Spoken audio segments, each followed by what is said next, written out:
Charlotte Whitmore pressed her hand flat against the oak door and did not move. Inside, her husband's laughter rose above the clink of crystal. "Gentlemen," she heard him say, "sometimes I forget I even have a wife." The room erupted. She felt every word land like a stone dropped into still water, not with a splash, but with a slow, spreading weight that settled all the way down.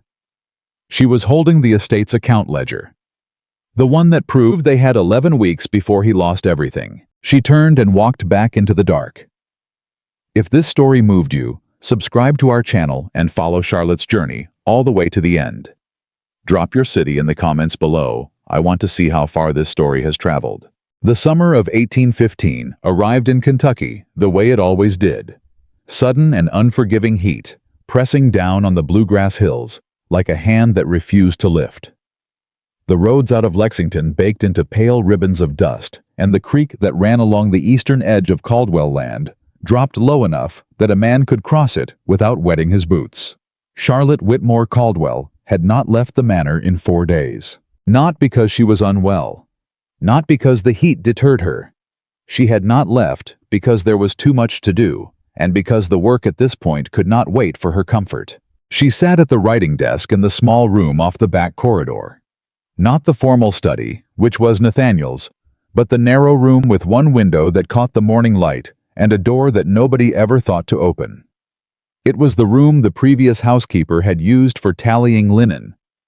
Charlotte had claimed it quietly, the way she had claimed most things in this house, without announcement, without ceremony, without anyone noticing. The ledger on the desk before her was not the one the estate steward, Mr. Gerald Harwick, kept in the study cabinet. That ledger showed clean columns, modest expenses, a reasonable balance carried forward, month after month, with the kind of orderly precision that made a man feel his affairs were in hand. This ledger was the one Charlotte had assembled herself. It had taken her the better part of 3 months to build it, pulling figures from the household invoices that passed through her hands, from the land rent receipts the tenant farmers brought to the back door, from the quarterly statements that arrived from the Lexington Bank and were delivered, always addressed to the Duke, always opened by the Duke, always filed by Mr. Harwick before Charlotte ever saw them. She had begun asking to see them in January. By March, she had stopped asking and found another way. The numbers she had assembled told a story that Mr. Harwick's ledger did not.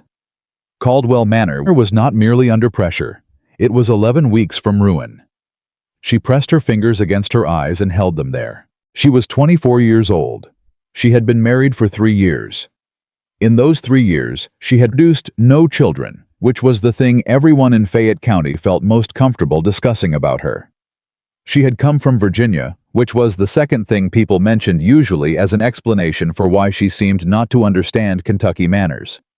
She had a father who was a successful merchant in Richmond, which was the third thing, and which, depending on who was speaking, was either respectable enough to justify the match, or common enough to explain everything that was wrong with it. What nobody discussed was that she could read a balance sheet the way other women read needlework patterns, with ease, with attention to the thing that was slightly off, with an instinct for where the thread had pulled wrong. Her father had taught her.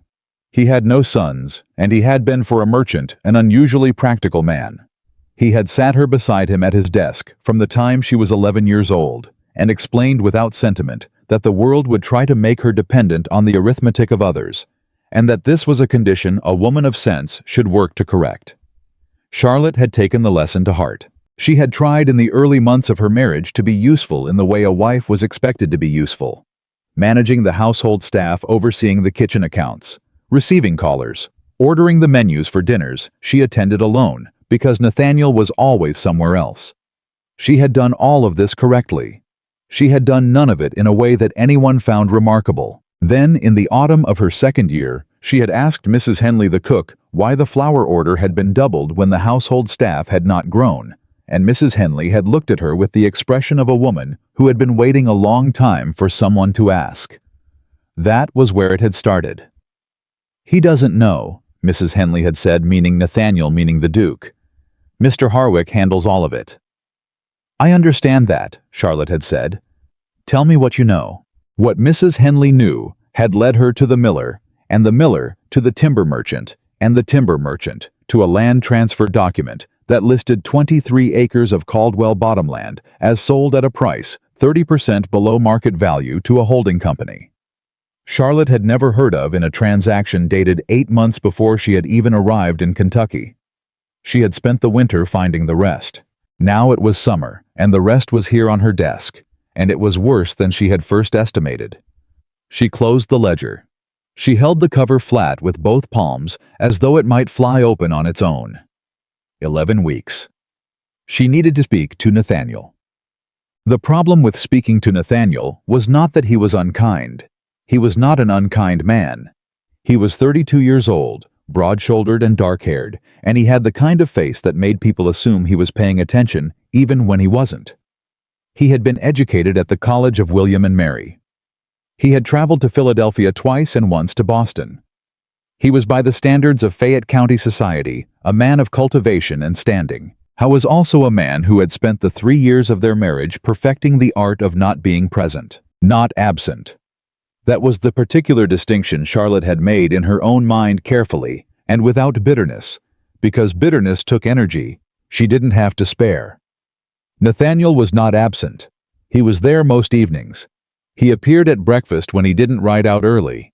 He sat across from her at the formal dining table on the occasions when they entertained, and he was a good host, easy and warm and capable of making every person at the table feel attended to. He just didn't attend to her. She had noticed it first in the way he spoke around her rather than to her. He would address a remark to the room that she was also in, and something in the angle of his body suggested the remark was not directed at her chair. She had noticed it in the way he received news of her activities. She had redecorated the east parlor. In her first season, Heir had chosen new draperies and arranged for the ceiling plasterwork to be repaired, and when Mrs. Henley had mentioned it to him, he had said, in the tone of a man learning something faintly interesting about a house he'd visited once. She was not a visitor, she was his wife. But she had come to understand that in Nathaniel Caldwell's mind, these were not necessarily the same thing.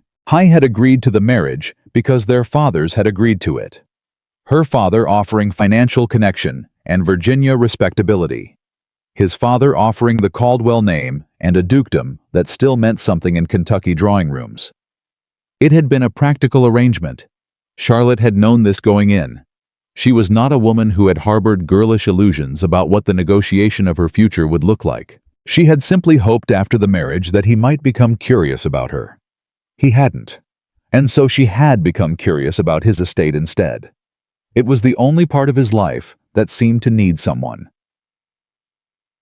She found him in the stables at 4:30 that afternoon. He was talking to his groom Thomas about the condition of the south pasture fence, and he looked up when she came in. A brief courteous look of acknowledgement, the kind a man gives his housekeeper when she appears at an inconvenient moment. "Charlotte," he said. "Your Grace," she said, because in front of the staff she was careful about this. "When you have a moment, I'd like to speak with you about the estate accounts." Something shifted in his expression, not rudeness exactly. More the particular quality of stillness that comes over a man when he is deciding whether a subject is worth engaging with. "Harwick manages the accounts," he said. "If there's something you need for the household." "This isn't about the household," she said. "It's about the estate. The land accounts specifically. I'd like to show you something I've found."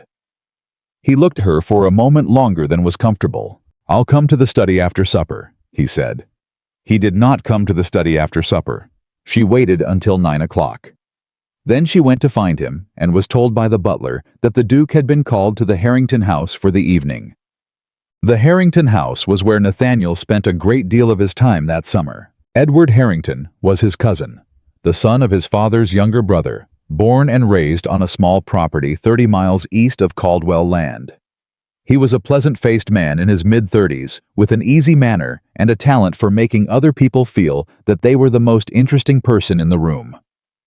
He had come to Lexington 3 years ago, shortly after Charlotte and Nathaniel's marriage, and had positioned himself with quiet efficiency as Nathaniel's closest companion. Charlotte had never liked him. She was aware that this was not on its face a reasonable position.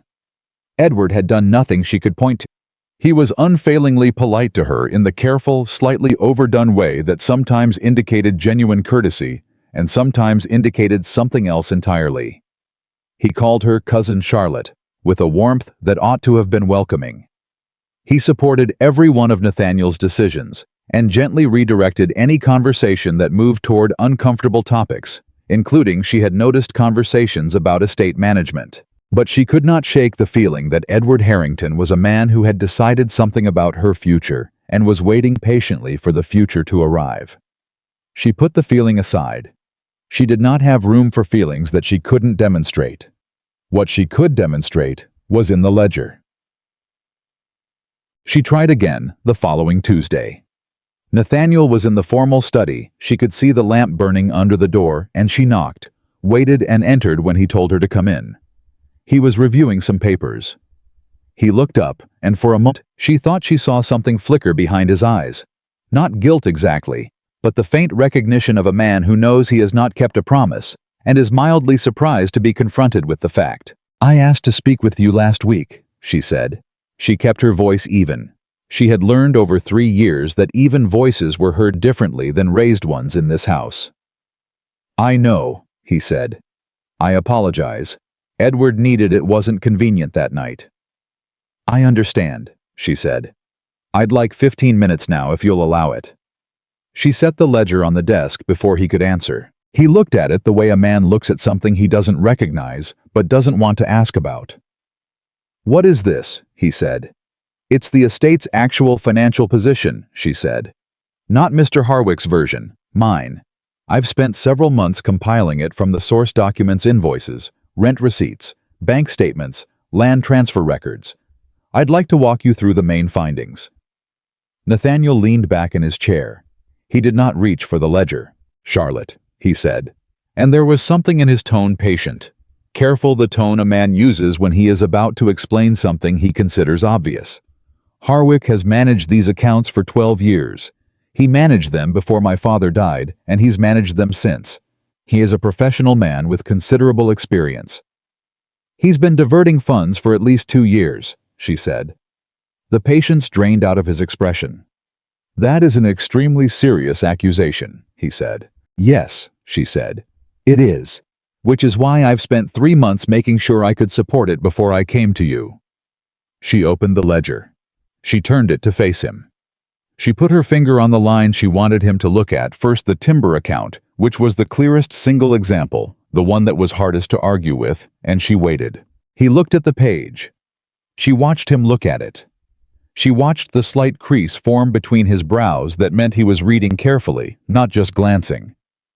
"This transfer," he said. "The 23 acres. Sold at 40% below the 1813 assessed value," she said. "To a company called Meridian Land Holdings, which does not appear in any public registry I've been able to find. The proceeds, as far as I can trace them, did not enter the estate accounts." He looked up at her. "You've been investigating Harwick," he said. "I've been reading documents," she said. "Anyone with access to them could have done the same." "How did you get access to the bank statements?" "I asked the Lexington branch directly," she said. "As the Duchess of Caldwell. They were quite cooperative." He stared at her. She waited. "You went to the bank," he said slowly, "without telling me. I asked you for a meeting in January," she said, "and in February, and in March. I wrote you a letter in April that I left on your desk, and it was still there 2 weeks later, unopened. At some point, waiting for your availability became a luxury the estate didn't have." The silence between them was long. She could hear the summer insects outside the window. She could hear the distant sound of one of the stable hands moving a horse. Nathaniel looked back at the ledger. He turned a page, then another. "How much?" he said finally. "If my figures are accurate, and I believe they are, Mr. Harwick has diverted approximately $4,000 over a period of 28 months. In addition, the 23 acres represent a loss of approximately $1,200 below fair market value. The estate's current liquid reserves accounting for the summer payroll and the property tax obligation due in September are insufficient to meet both obligations." She heard him draw a breath. "There's more," she said. "Edward's involvement." "Edward," he said. The word came out flat and she stopped. "I have reason to believe," she began. "Charlotte." He stood up. He was not a man who raised his voice, and he didn't raise it now, but there was something in the way he came to his feet that closed the conversation like a door swinging shut. I need time to examine these figures myself. I appreciate that you've put considerable effort into this. He paused. But I won't have accusations made against my cousin based on household arithmetic. It isn't household arithmetic, she said. I'll look into Harwick, he said. Quietly and through proper channels. You have my word on that. As for the rest? He stopped. Leave the ledger. She left the ledger. She walked back down the corridor to the small room with one window. She sat down at the desk. She looked at the wall for a long time. She was not sure what she had expected. She was not sure she had expected anything in particular, but she felt sitting in the half-dark of that summer evening, the specific loneliness of a person who has done something important in a room where no one else considers it important. She picked up her pen. She started a second ledger. 2 weeks passed. Nathaniel said nothing further about the accounts. He did not mention Harwick. He did not mention Edward. He rode out each morning and returned in the evenings and sat across from her at dinner, and asked her how the household was managing in the heat, and she told him it was managing fine. And they talked about the weather and the condition of the horses, and a letter he'd received from a friend in Philadelphia. And then the meal ended, and he went to the study, and she went to the small back room, and the days stacked up on each other like the pages of a ledger. On a Thursday evenings in late July, she heard horses in the drive. She looked out the window of the small room and saw 3 carriages arriving. Not the modest local carriages of Lexington neighbors, but well-appointed coaches, the kind that came from Louisville or Frankfurt, carrying men of consequence and their luggage. She had not been told there would be guests. She went to find Mrs. Henley. The Duke didn't mention it to me either, Mrs. Henley said in the tone of a woman who had survived worse. Mr. Harwick gave me the list this afternoon. 6 gentlemen for 4 nights, meals for 9 including His Grace and yourself. And Mr. Harrington? Mr. Harrington is among the 6, Mrs. Henley said. Charlotte went upstairs. She changed her dress to the gray silk that was formal without being festive. She pinned her hair carefully. She went down to the entrance hall and stood beside her husband as the guests filed in, and she shook hands and spoke and smiled with the ease of a woman who had been trained for exactly this, trained by a merchant father who knew that the people across a negotiating table watched your face as closely as they watched the numbers. The guests were, as far as she could determine, 2 men from Louisville who had some interest in land investment, a lawyer from Frankfurt whose name she recognized from a legal notice she had seen attached to one of the disputed transfer documents, a horse breeder from Versailles who seemed genuinely to be there for the horses, and Edward Harrington, who greeted her with his usual warmth and his usual smile, and said, "Cousin Charlotte, you look splendid," in a way that landed just a degree too easily. The 6th man was someone she hadn't met. His name was Mr. Colton, and he was introduced to her as a business associate of Edward's from Cincinnati. And when he shook her hand, he held it slightly longer than necessary and looked at her with the focused attention of a man taking inventory. She smiled and moved on. That night after dinner, after the men had retreated to the study for brandy and conversation to which she was not invited, Charlotte sat in the back room and added 2 new entries to her second ledger, the lawyer's name, and Mr. Colton's. It was on the second night of the guest's visit that it happened. She had gone to bed early, citing the heat, and had lain awake, listening to the sound of voices drifting up from below. Laughter, the occasional burst of louder talk, the clinking of glass. At some point past midnight, she rose, wrapped herself in a light robe, and went down the back staircase for water. The kitchen was dark and quiet. She filled a glass at the pump and stood drinking it. And then she heard Nathaniel's voice through the wall that separated the kitchen from the study. The study door must have been open. She could hear him clearly. "I tell you, the whole thing's simpler than I'm making it," he was saying, and there was a looseness in his voice that came from brandy and company and the late hour. "My wife manages the household, I suppose, but beyond that I don't think she concerns herself much with the larger affairs." A murmur of response that she couldn't make out.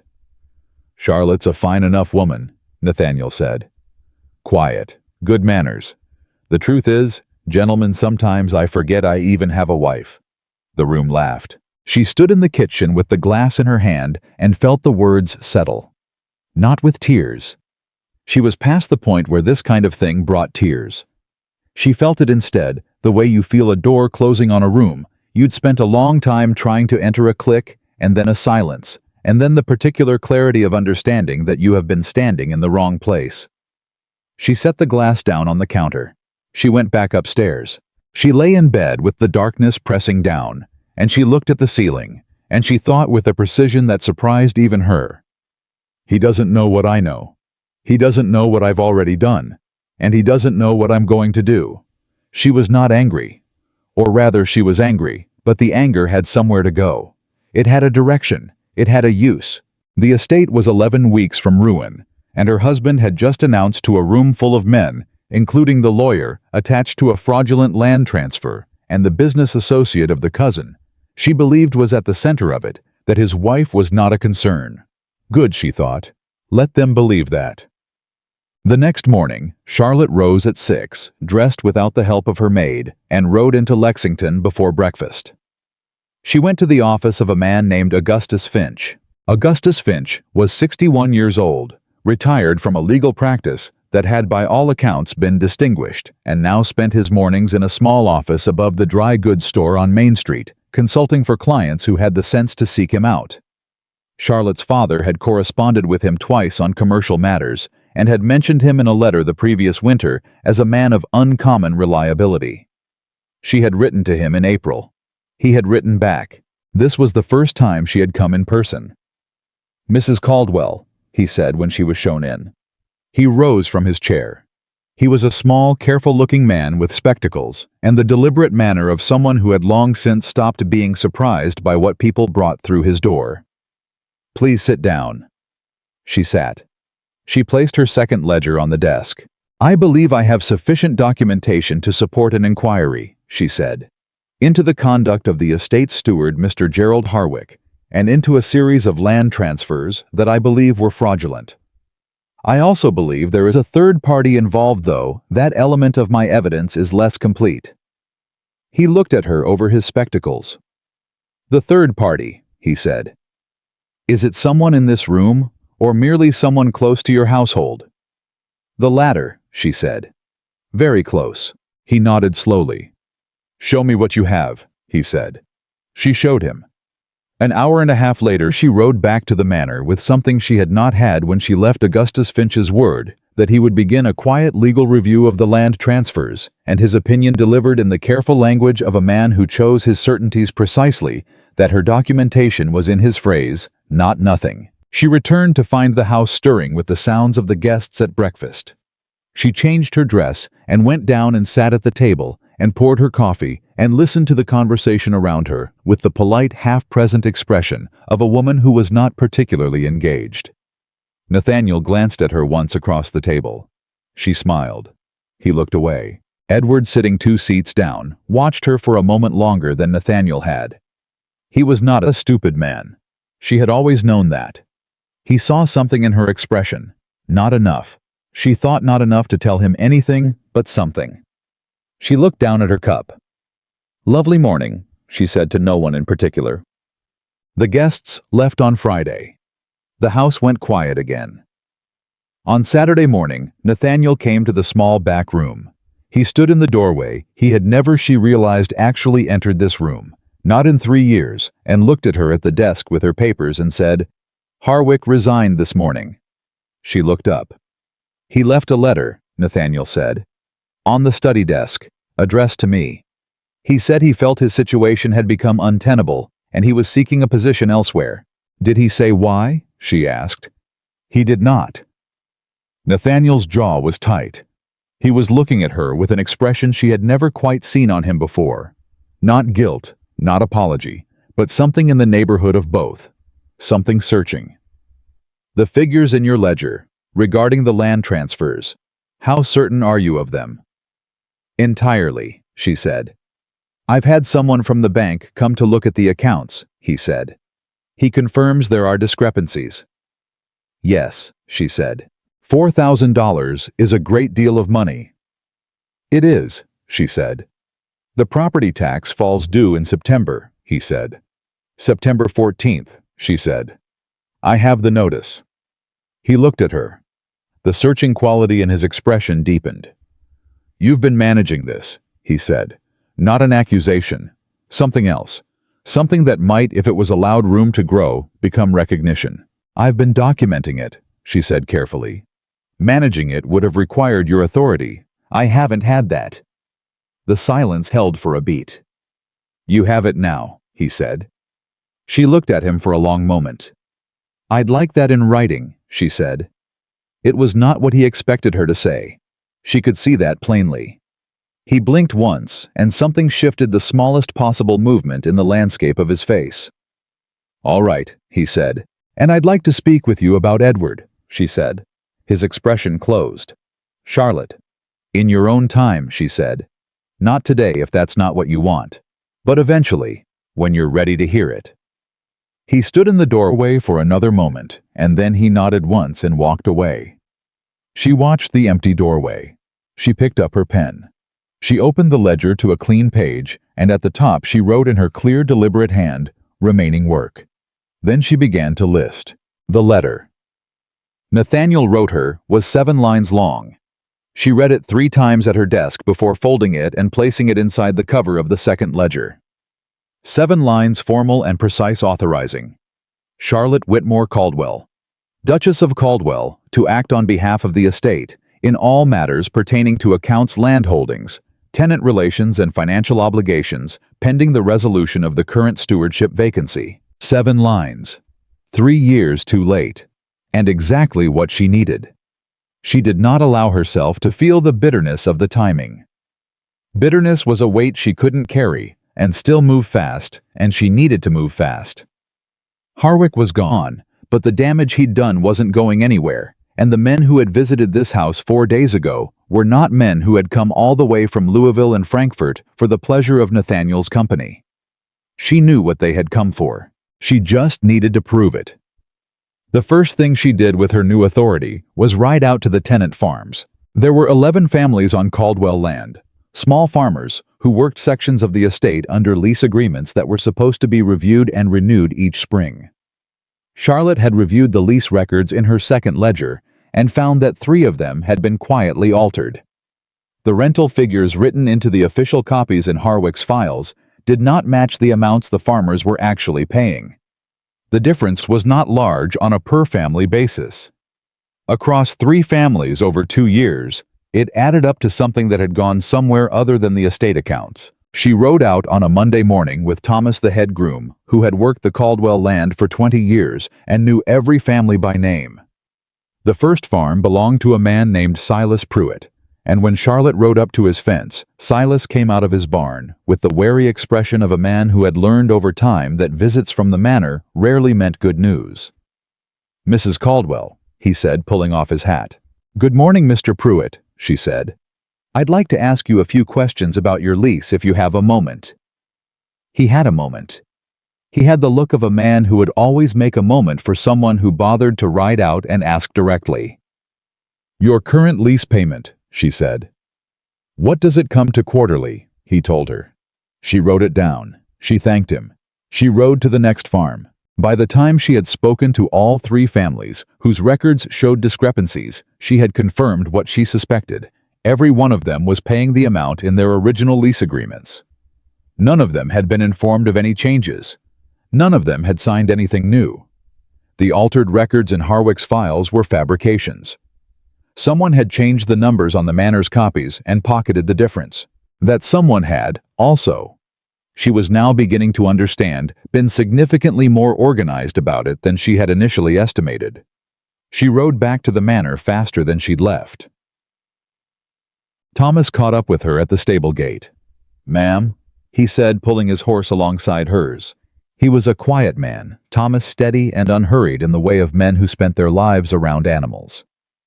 "There's something I ought to have told you sooner." She looked at him. "Last autumn," he said. "October, I think it was. A man came to look at the north pasture. Said he was a surveyor. Had papers with him. Mr. Harwick brought him, said it was routine, said the Duke had authorized it." He paused. "I didn't think much of it at the time." "But you thought of it now," she said. "I wasn't a surveyor," Thomas said. "I knew it then, if I'm honest. A real surveyor brings instruments. This one had papers and a good coat, and he walked the fence line like a man counting what he was buying. Charlotte was very still. "Did you see the papers?" she asked. "Not clearly," he said. "But I saw the name at the top. Meridian something.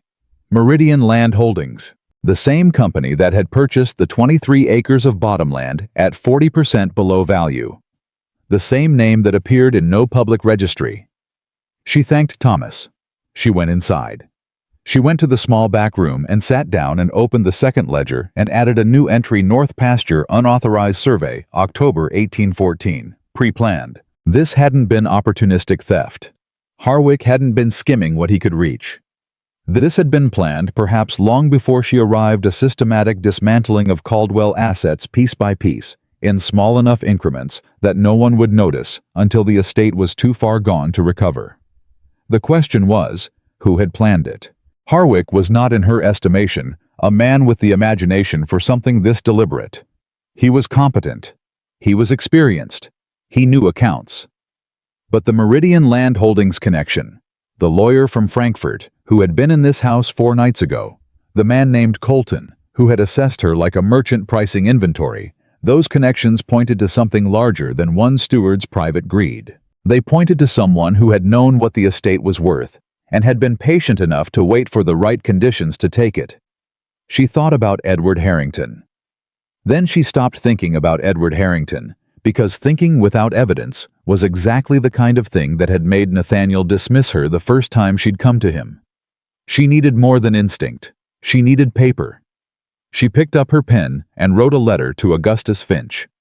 Finch's reply arrived 4 days later, and it was, even by his standards of precision, terse. "The land transfer documents contain a secondary signatory I am working to identify. I have also located a deed registration in Franklin County that requires your personal examination. Come at your earliest convenience.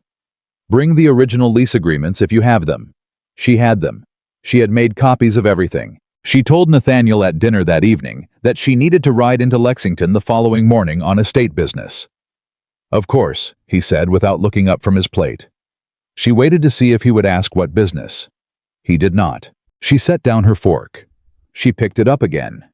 She thought about the 7-line letter folded into the cover of her ledger, and she thought about the 11 tenant families on Caldwell land, and she thought about the man in the good coat who had walked the north pasture fence in October, counting what he was buying. "Nathaniel," she said.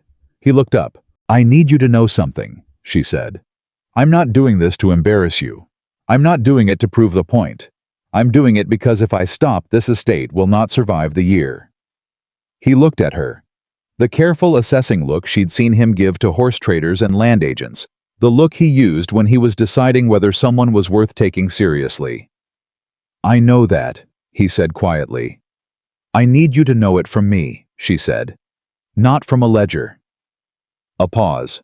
"I know it from you," he said. She nodded once. She finished her dinner. Augustus Finch's office was cooler than the street, and Finch himself was already at his desk when she arrived with 2 stacks of documents arranged before him with the orderly precision of a man who respected paper the way other men respected land. "Sit down, Mrs. Caldwell," he said. "This is going to take a little time." The deed registration he had found in Franklin County was for a parcel of land that Charlotte did not recognize by description. 31 acres in the eastern portion of the county, recorded in 1812, registered to a family called Reeves. What made it interesting was the notation in the margin of the registration record, a transfer of interest undated, initialed by a registrar. Finch had not been able to identify with a buyer listed as Meridian Land Holdings. "This parcel is not part of the Caldwell estate," Finch said. "But the Reeves family sold it under financial pressure in 1813, and the price paid by Meridian was below market," Charlotte said. "By a significant margin," Finch said. "The same pattern, the same company, the same absence of any public record of the company's principals." He took off his spectacles and looked at her. "Whoever is running this operation has been doing it for at least 3 years, and they are not limiting themselves to your estate." Charlotte felt something cold move through her. "They're buying distressed property," she said. "Systematically, From estates under financial pressure. Yes, Finch said. And in at least 3 cases I've been able to identify the financial pressure appears to have been manufactured. The words sat between them. How? She asked. Diverted rents, he said. Altered lease records. In one case, a fire that destroyed a season's crops and was ruled accidental. He paused. I am not suggesting arson in your situation. I want to be clear that I have no evidence of that. But I am suggesting that what has happened to the Caldwell estate is not an isolated incident. No, Charlotte said. She was thinking of the man named Colton, of the lawyer from Frankfurt, of Edward Harrington's patient presence at her husband's side for 3 years. It isn't. The secondary signatory on your land transfer documents, Finch said. The name is partially obscured. The document appears to have been damp at some point or deliberately compromised. But what I can read is a partial surname. The letters H-A-R, and what may be an R or an I. Charlotte looked at him. Harrington, she said. I cannot confirm that, Finch said carefully. What I can tell you is that the partial signature is consistent with a 7-letter name beginning with those letters. What do you need to confirm it?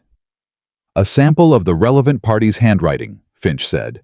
And ideally, a witness who can place that party in direct contact with Mr. Harwick during the relevant period. Charlotte closed her ledger.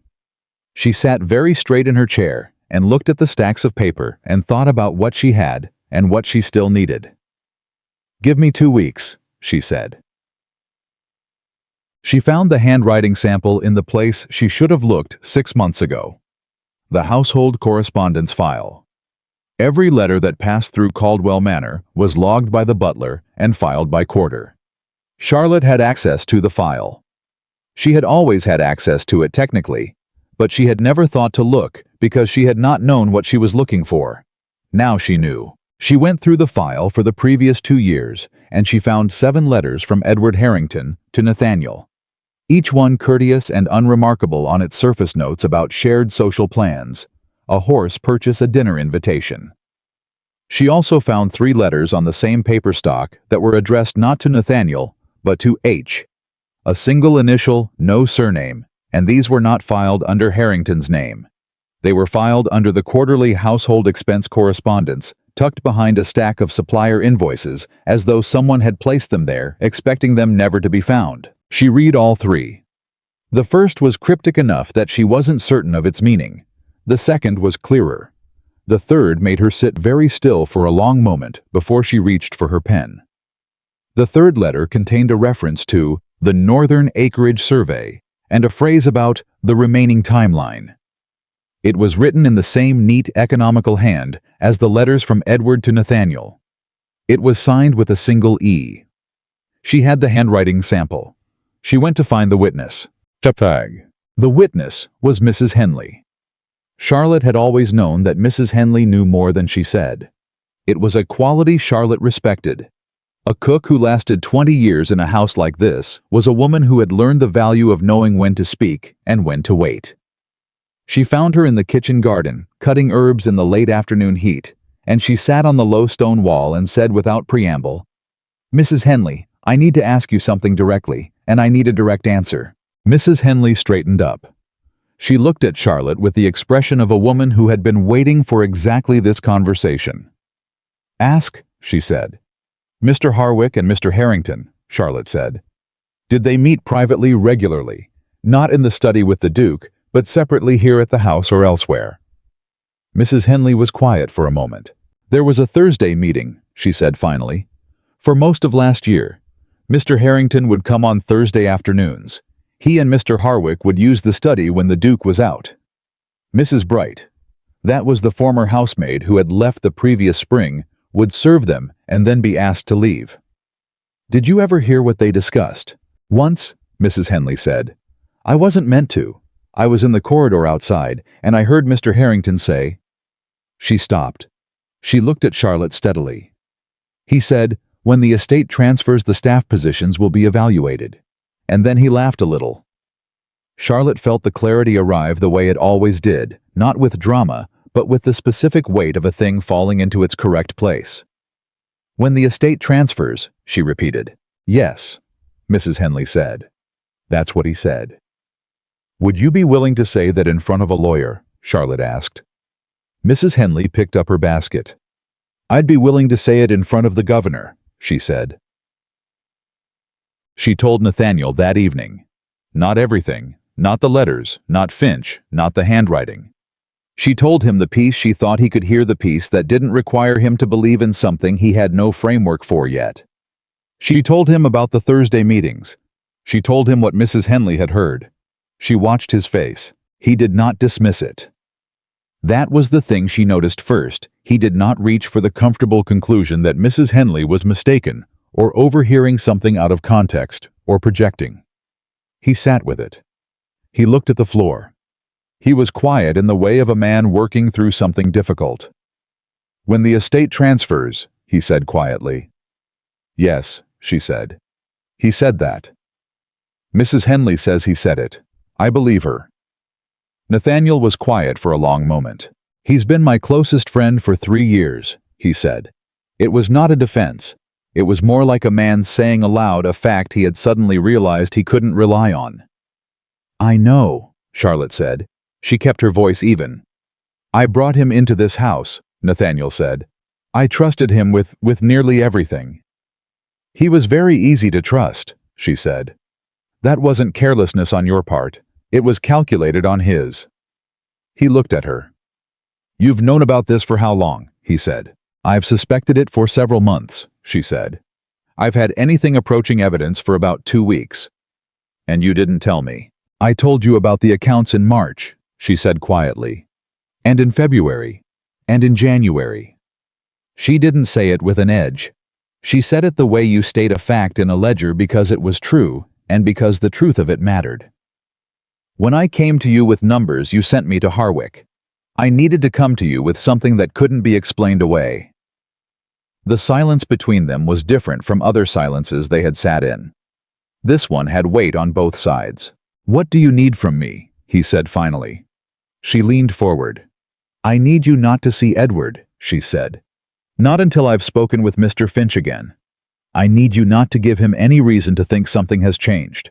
Can you do that? He held her gaze. Yes, he said. And I need you to trust me, she said. He didn't answer immediately. She didn't look away. She had waited 3 years for this conversation, and she was not going to fill the silence with reassurance. I haven't done well by you, he said. No, she said. You haven't. Another silence. I'm asking you to let me try to do better, he said. I know you are, she said. I'm telling you, I need actions, not words. When this is over, we can talk about what trying means. Right now, I need you to stay out of my way and stay away from Edward Harrington until I tell you it's time. He nodded. All right, he said. She stood up. She smoothed her skirt. She picked up her second ledger from the side table where she'd set it when she came in. Charlotte, he said. She paused. I'm sorry, he said. For what I said at the dinner, the night the guests arrived. She looked at him. I know what you said, she said. I was outside the door. The color left his face. She walked out of the room. She went back to Finch the following Tuesday with the 3 letters with Mrs. Henley's written statement, witnessed and signed, and with a secondary statement from Thomas regarding the unauthorized survey of the North Pasture. Finch read everything twice. He set the letters beside the partial signatory page from the land transfer document. He looked at them for a long time. It isn't enough for criminal proceedings, he said. Not yet. The partial signature is suggestive but not conclusive, and a single overheard remark, however credible the witness, can be characterized as misinterpretation. What would make it enough? Charlotte asked. Another witness, he said. Or a document bearing a complete signature from the same hand. Or a financial record connecting Mr. Harrington directly to Meridian Land Holdings. I have none of those, Charlotte said. Not yet, Finch said. He looked at her over his spectacles. Mrs. Caldwell, how familiar are you with the principle of the invitation? In law, she said. Vaguely. In this context, I mean it rather loosely, he said. Sometimes the best way to find evidence that someone has hidden is to give them a reason to believe it isn't needed anymore. She looked at him. "You want me to make Edward believe he's won," she said. "I want you to consider what Edward would do," Finch said carefully, "if he believed the Duke was in sufficient financial distress to consider a sale." Charlotte sat very still. She thought about the dinner party. She thought about the men in the drawing room.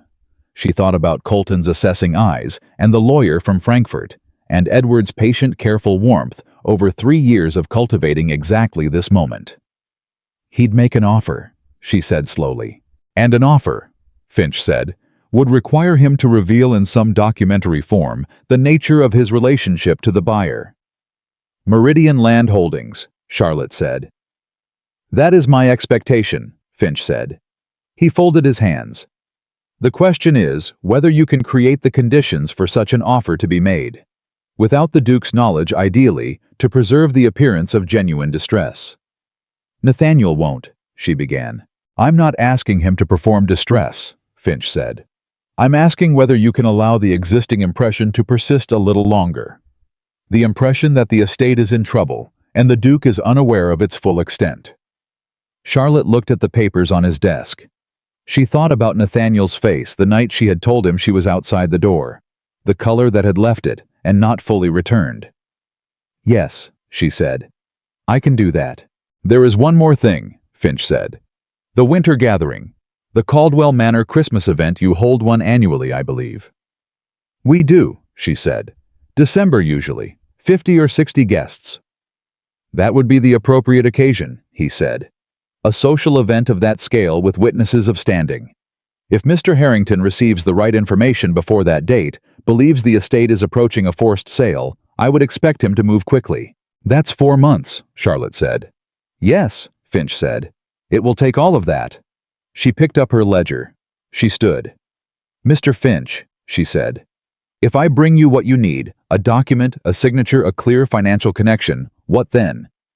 He looked at her steadily.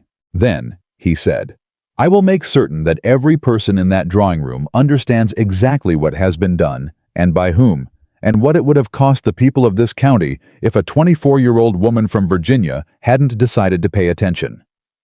Charlotte looked at him for a long moment. 4 months, she said. 4 months, he agreed. She walked out of his office and into the blinding Kentucky summer, and she breathed in the heat and the dust and the smell of the street, and she thought, 4 months. And then Edward Harrington is going to stand in my dining room and explain to 50 people exactly who he is. She had work to do. 4 months is a long time to hold a secret, and a short time to build a case that will hold up in front of 50 witnesses. Charlotte knew both of these things with equal certainty, and she moved through August and September and October with the outward composure of a woman who had accepted her circumstances and the inward velocity of someone running out of road. The plan required Edward to believe the estate was failing. The estate was in fact still. Harwick's departure had stopped the bleeding but hadn't closed the wound, and the September tax obligation had consumed nearly everything liquid in the accounts.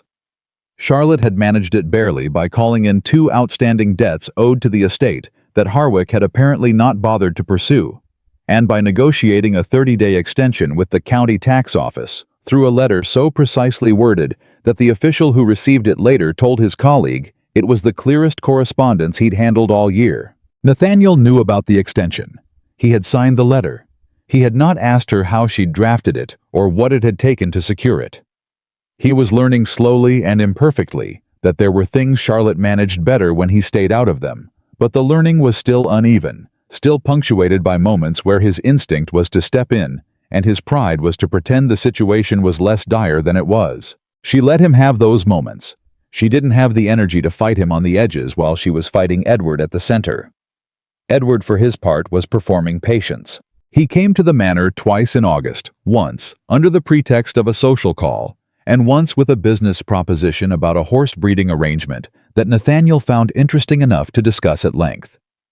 Charlotte sat through the horse conversation with her hands folded in her lap and watched Edward, the way she watched the account columns, looking not for what was there, but for what was missing, for the place where the numbers didn't add up. What she noticed was that Edward never looked at her directly when he was performing his warmth. He looked just beside her. Close enough to appear engaged, distant enough to maintain the fiction that she wasn't worth full attention. He thought she wasn't a threat. Good. She needed him to keep thinking that for approximately 10 more weeks. The letter she sent him in late September was Finch's idea, but the wording was entirely hers. It was addressed from Nathaniel.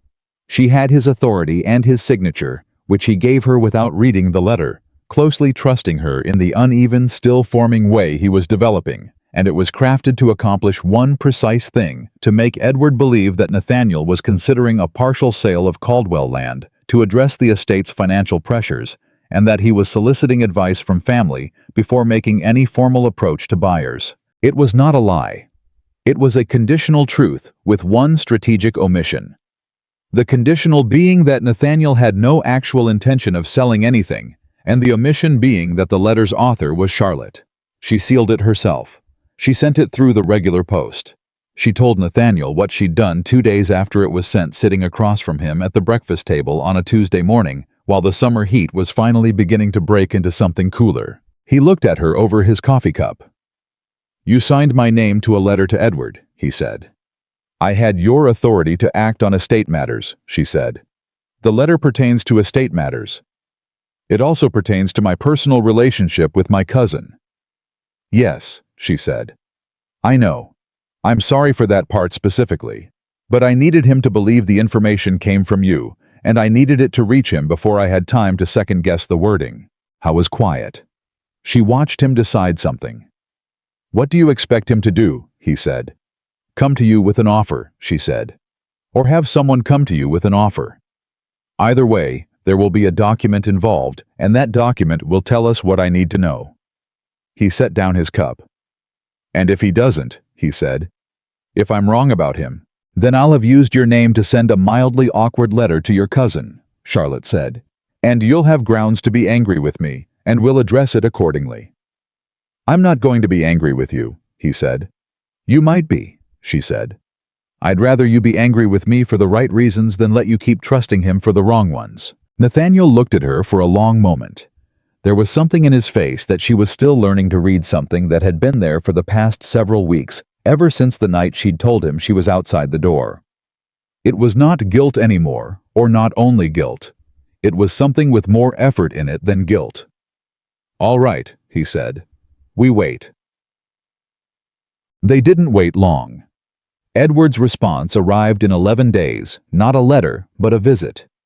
He rode up on a Wednesday afternoon without prior notice, which was unusual enough that Thomas came to find Charlotte immediately, and unusual enough that Charlotte was in the entrance hall before Edward had finished handing his coat to the butler. "Cousin Charlotte," Edward said. His smile was exactly what it always was. "Forgive the unannounced call. I was passing through and thought I'd look in on Nathaniel. Is he about?" "He's with the farrier," Charlotte said. "He'll be an hour, I expect. Come in." She brought him to the parlor. She sat across from him with her hands folded, and the expression she had spent 4 months cultivating, pleasant, unremarkable, the look of a woman whose attention was lightly occupied. "I had Nathaniel's letter," Edward said, after they had covered the standard pleasantries about the weather and the roads. "Did you?" she said. "A difficult situation," he said. "I had no idea things had progressed to this degree." He shook his head, and the performance of concern was very good. Warm eyes, a slight forward lean, the body language of a man sharing someone's burden. "Has he spoken with anyone else about the possibility of a sale?" "I wouldn't know," Charlotte said. "He doesn't share every detail with me." A beat quick, almost imperceptible, where Edward's eyes registered something. "Of course," he said. "Of course he wouldn't." The faintest warmth of condescension smoothed over immediately with the expert touch of a man who had been practicing this particular kind of courtesy for years. "I only ask because I may know of a party who would be interested. A very fair buyer. Discreet. Someone who understands the complexities of estate situations and wouldn't involve public attention." "That sounds useful," Charlotte said. "I'd need to know the specific parcels he's considering," Edward said. "And some sense of the timeline. I imagine the financial pressure has a deadline. I imagine most financial pressures do, Charlotte said pleasantly. He smiled. He shifted in his chair. Perhaps I could speak with Nathaniel directly, he said. Of course, she said. I'll let him know you're here. She went to the stable herself. She did not send a servant.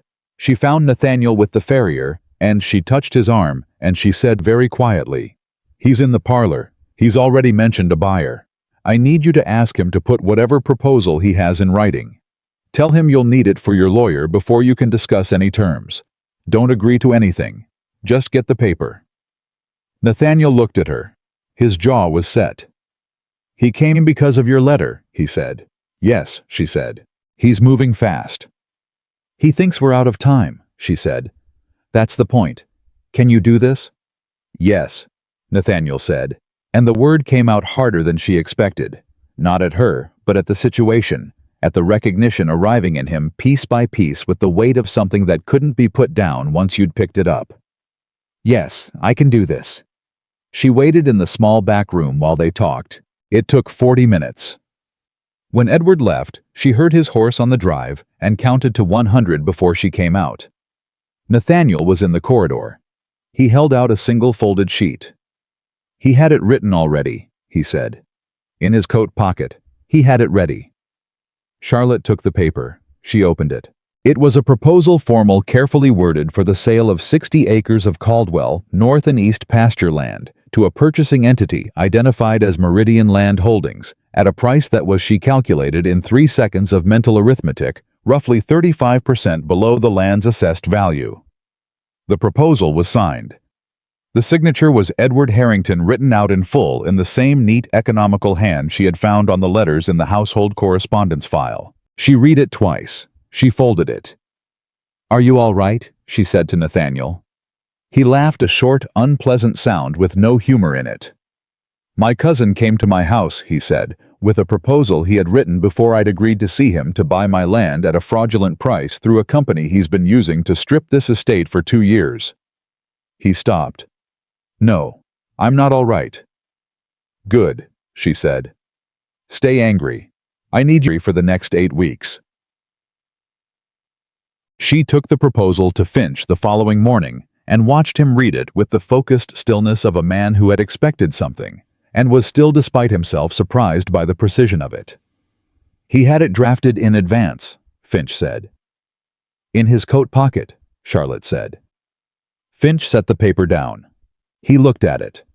He looked at the partial signatory page from the original land transfer. He placed them side by side. The signature is consistent, he said. Yes, Charlotte said. Combined with Mrs. Henley's testimony and the survey evidence from your groom. Finch said. This is sufficient. He paused. This is more than sufficient. Charlotte felt something release in her chest. Not relief exactly, because there was still too much to do for relief, but the specific sensation of a door opening that she had been pushing against for a very long time. The winter gathering, she said. Yes, Finch said. We proceed as planned. I'll prepare the documentation for presentation. I'll also need to contact the county sheriff and the court in Frankfurt. There are criminal dimensions to this beyond the civil recovery of the estate's losses. How many other families were affected? Charlotte asked. Beyond the Caldwell estate. I've identified 4, Finch said. 3 in Fayette County and 1 in Woodford. In each case, the pattern is the same manufactured financial pressure, a steward or agent acting as the inside man land transferred to Meridian at below market prices. And Meridian's principals, Charlotte said. Can you name them now? Edward Harrington, Finch said, and a man named Colton from Cincinnati, who appears to be the financial backer. There may be a third party. I'm still working on that element. He looked at her steadily. Mrs. Caldwell, what you have done here is extraordinary. I want you to understand that clearly. She shook her head. It's arithmetic and attention, she said. My father taught me both. Many people's fathers taught them both, Finch said.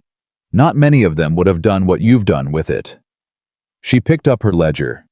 She picked up the copy she'd made of Edward's proposal. She had copied it the night before, in the small back room by lamplight. because she had learned 3 months ago never to hold an original without a duplicate. 8 weeks, she said. 8 weeks, Finch said.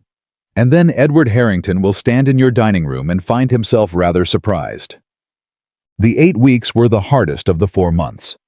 Not because the work was harder, the documentary work was largely done, and what remained was Finch's domain, the legal language and the coordination with the county authorities, and the quiet communication with the other affected families, 2 of whom agreed through Finch to send representatives to the winter gathering.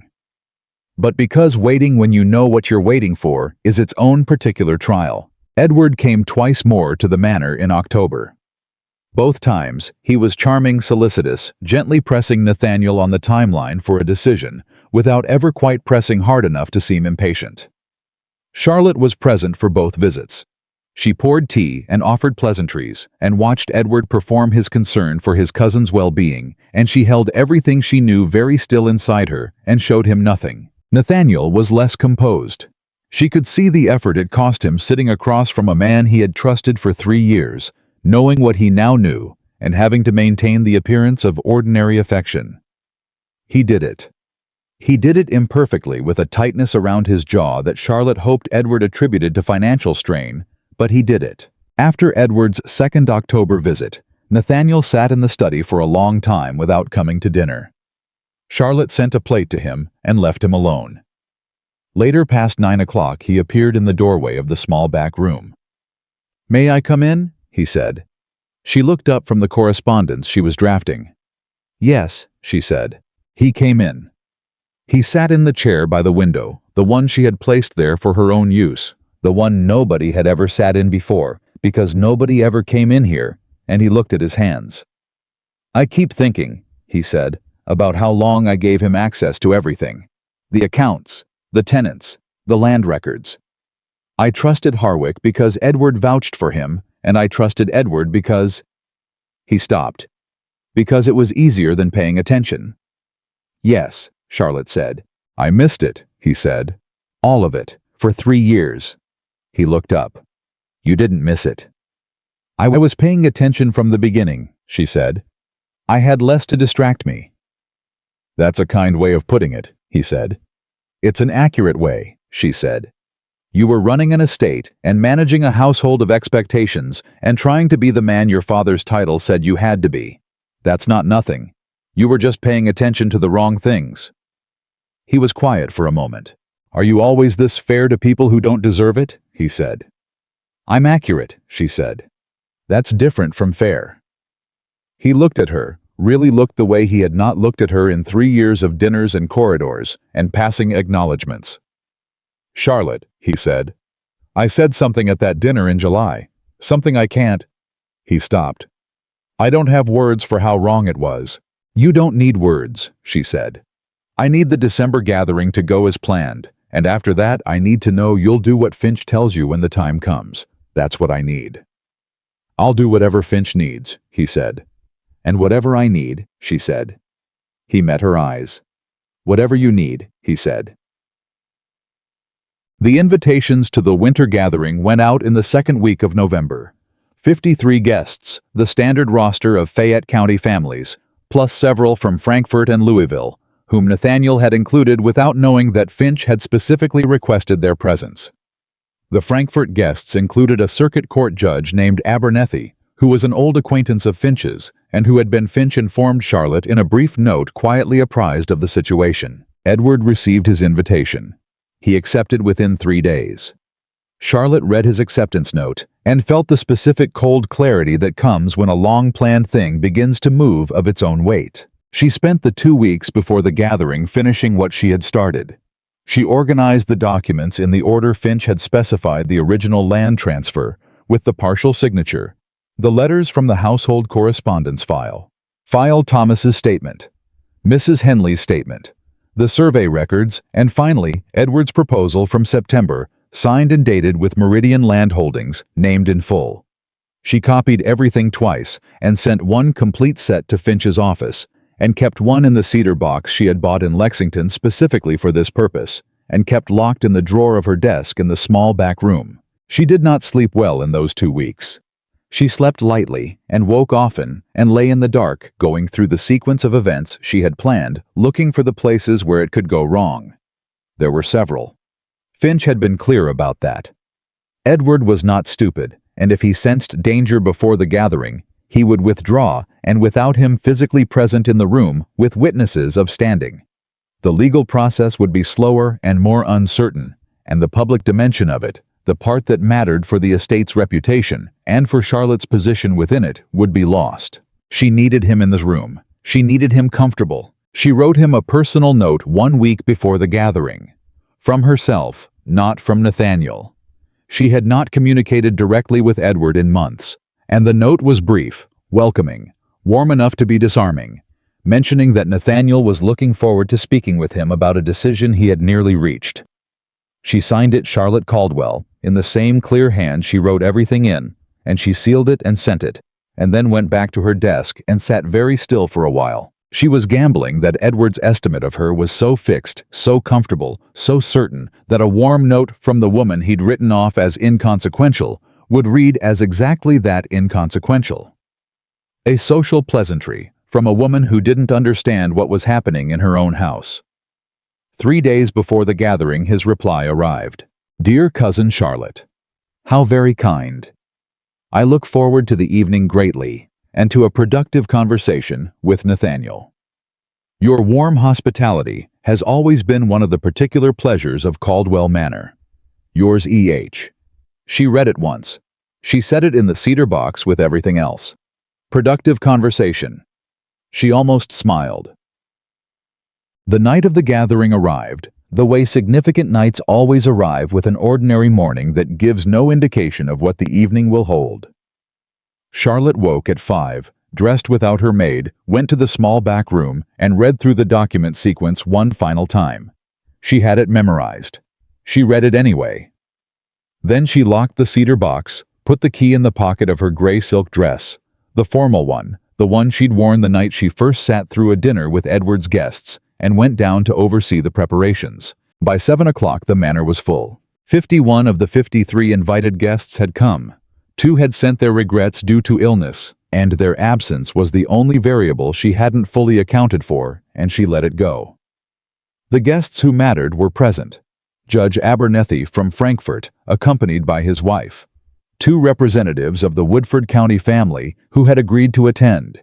3 men from the Fayette County Land Registry Office, who were there at Finch's specific quiet invitation, framed to them as a social call from an old associate, and Augustus Finch himself, whom Charlotte had introduced to Nathaniel 2 weeks prior as her legal advisor, and who was now standing near the fireplace talking to the judge with the ease of men who had known each other for 30 years. And Edward.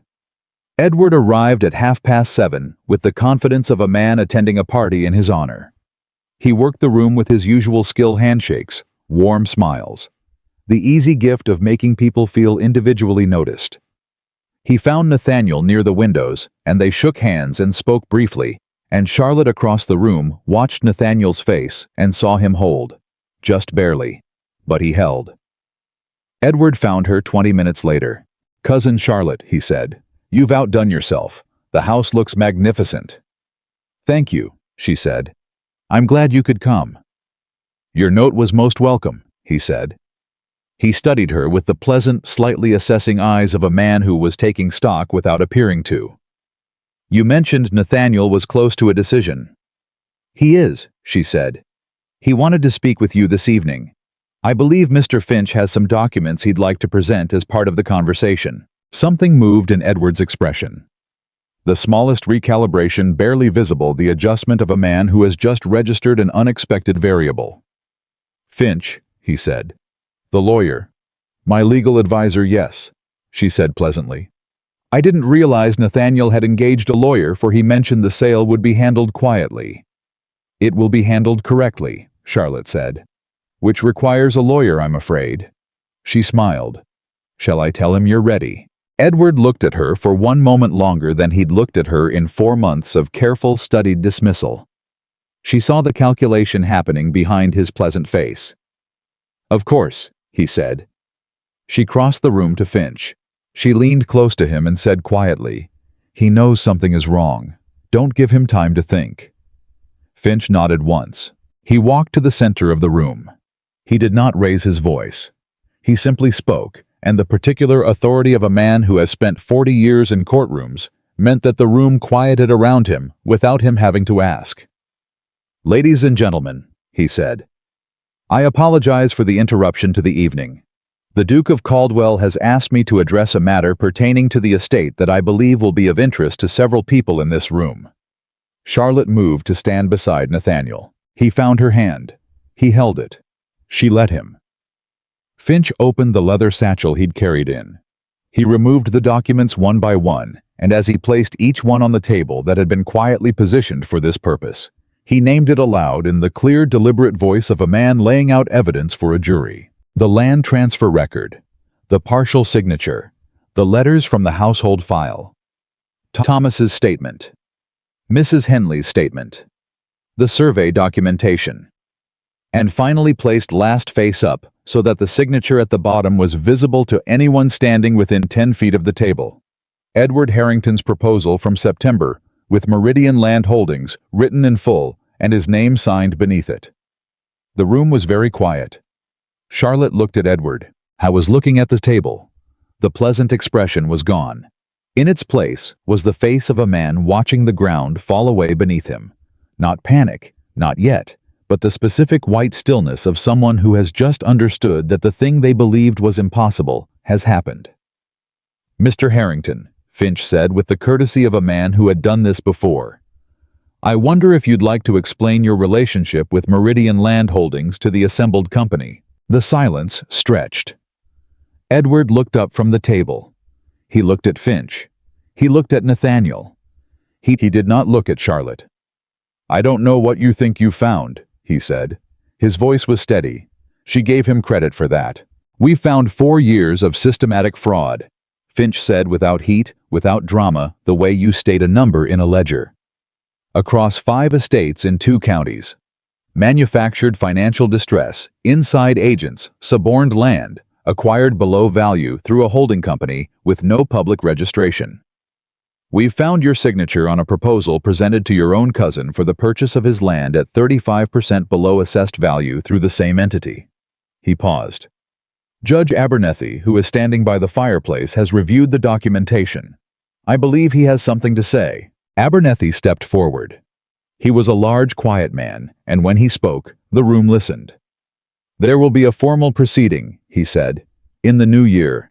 Mr. Harrington, you will want to engage counsel." And then, in the space where Edward might have spoken, might have argued, might have done any of the things a man does when the ground falls away, Charlotte stepped forward. She had not planned to speak. Or rather, she had planned it and unplanned it and planned it again, and in the end, she had decided to let the moment tell her what to do. The moment told her clearly. She stepped forward, and she looked at Edward Harrington directly, and she said in the calm, carrying voice of a woman who had spent 4 months waiting for exactly this room and exactly this silence, "You said to Mr. Harwick on a Thursday afternoon in the autumn of last year that when the estate transferred, the staff positions would be evaluated." She paused. "I want you to understand something, Mr. Harrington. The estate is not transferring. The staff positions are not being evaluated. This house, this land, these families, they are not going anywhere, and neither am I." Edward looked at her. For the first time in 4 months, he looked at her directly. She held his gaze without difficulty. "You built this entire scheme," she said, "on the assumption that no one in this house was paying attention." She let that sit for one beat. "You were wrong about that." She stepped back. Nathaniel's hand found hers again. He held it tighter this time. Edward Harrington left Caldwell Manor that night without his coat. He had handed it to the butler when he arrived, and in the particular stillness that followed Judge Abernethy's words, he walked out the front door and down the drive, and nobody stopped him, and nobody called after him, and the coat remained on its hook in the entrance hall, like the last remnant of a man who had miscalculated everything. Charlotte noticed the coat the next morning. She told the butler to hold it. She didn't know why exactly. Some instinct that said even this detail mattered, that in the months ahead there would be moments where a small concrete thing would matter more than you expected. She was right about that, but she didn't know it yet. What she knew, standing in the entrance hall at 7 in the morning after 4 hours of sleep, was that the room full of witnesses had seen what they needed to see, that Augustus Finch had left the previous night with the cedar box and its contents in his satchel, and that Judge Abernethy had shaken her hand at the door and said in the measured tone of a man who did not spend his words carelessly, "Your husband is fortunate, Mrs. Caldwell. I hope he is aware of that." She had said, "He's becoming aware." Abernethy had nodded as though that were the most reasonable answer he'd heard all evening, and climbed into his carriage. Now she stood in the entrance hall alone, listening to the house settle around her in the early morning quiet, and she waited for whatever came next. What came next was Nathaniel. He appeared at the top of the stairs at 7:30, fully dressed, which told her he hadn't slept either. He came down slowly, and she watched him come, and she thought not for the first time that she was still learning how to read his face. That 3 years of not paying attention to each other had left them both fluent in a language they were only now beginning to translate. He stopped at the bottom of the stairs. He looked at her. "Are you all right?" he said. "Yes," she said. "Are you?" "No," he said. "But I expect that's appropriate." She almost smiled. "Come have coffee." They sat in the small dining room off the kitchen, the informal one they used when there were no guests, and Mrs. Henley brought coffee and bread without being asked, and then left them alone with the instinct of a woman who understood exactly when a room needed to be empty. For a while, they simply sat. The coffee was hot. Outside, she could hear the stable hands beginning their morning work. "He was going to take it all," Nathaniel said finally. "Not a question. Over time," Charlotte said. "Piece by piece. The plan, as far as Finch can determine, was to manufacture sufficient financial pressure that you would approach buyers voluntarily. He'd have controlled the buyers, controlled the price, eventually controlled enough of what had been Caldwell land to make the estate itself unviable." She paused. He was patient. He would have waited as long as it took. Nathaniel's jaw moved. "He told me once," Nathaniel said slowly, "that an estate like this was a burden as much as an inheritance, that some men were better suited to managing smaller holdings." He stopped. "I thought he was being philosophical. He was mapping the distance between me and my own land." "Yes," Charlotte said. "And I handed him the map," Nathaniel said. She looked at him. "You trusted your family," she said. "That's not a character flaw." "You didn't trust him," Nathaniel said. "From the beginning." "I was a stranger here," she said. "I didn't have the comfort of existing trust to lean on. I had to start from observation." She set down her cup. "You had every reason to trust him, and I had no reason to. Those are different positions. You can't fault yourself for being in the one you were in." He was quiet for a moment. Then, "You can, though. You can fault yourself for being so comfortable in it that you stopped looking." She didn't answer that because he was right, and because he had arrived at it himself and didn't need her to confirm it. "The other families," he said. "The ones Finch mentioned." "4 that he's identified," Charlotte said. "Representatives from one of them were at the gathering last night, the Woodford County family. They lost 30 acres over 18 months. I want to make that right," Nathaniel said. He said it quickly with the force of a man who has been holding a decision for some time and is relieved to finally say it aloud. "Whatever part Caldwell's connection to Edward played in what happened to them, I want to address it directly." She looked at him. "That's going to cost money we don't currently have," she said. "Then we'll find it," he said. "I know how," she said. "There are 3 land parcels on the eastern boundary that are underutilized. If they're leased properly, rather than left fallow, the income over 2 years would cover a meaningful contribution to the affected families and address the remaining account deficit." She paused. "I've had the figures for a month. I was waiting until after last night to present them." He stared at her. "You had a recovery plan," he said. "I've had several," she said. "I update them as conditions change." "How many plans do you currently have?" he said. "For the estate, 3 active ones at varying timelines." She paused. "Would you like to see them?" He laughed genuinely this time, not the short, unhappy sound from October, but something that had real breath in it. She found it startled her slightly because she had not heard him laugh like that before, not in 3 years, not directed at anything she'd said. "Yes," he said. "I would like to see them. I'd like to see all of it. Everything you've been doing in that back room for the past year." "It'll take several hours," she said. "I don't have anywhere else to be," he said.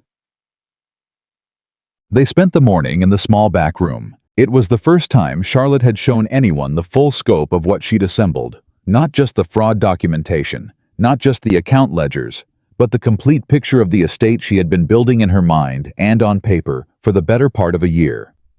The recovery projections, the tenant analysis, the land utilization maps she had drawn herself from the survey records, the correspondence with the Lexington Bank, the cost reduction she had already implemented in the household accounts quietly, without announcement over the previous 6 months. Nathaniel sat beside her desk.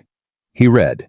He asked questions, careful, specific questions, the questions of a man who had understood numbers his whole life, but had stopped applying that understanding to his own holdings.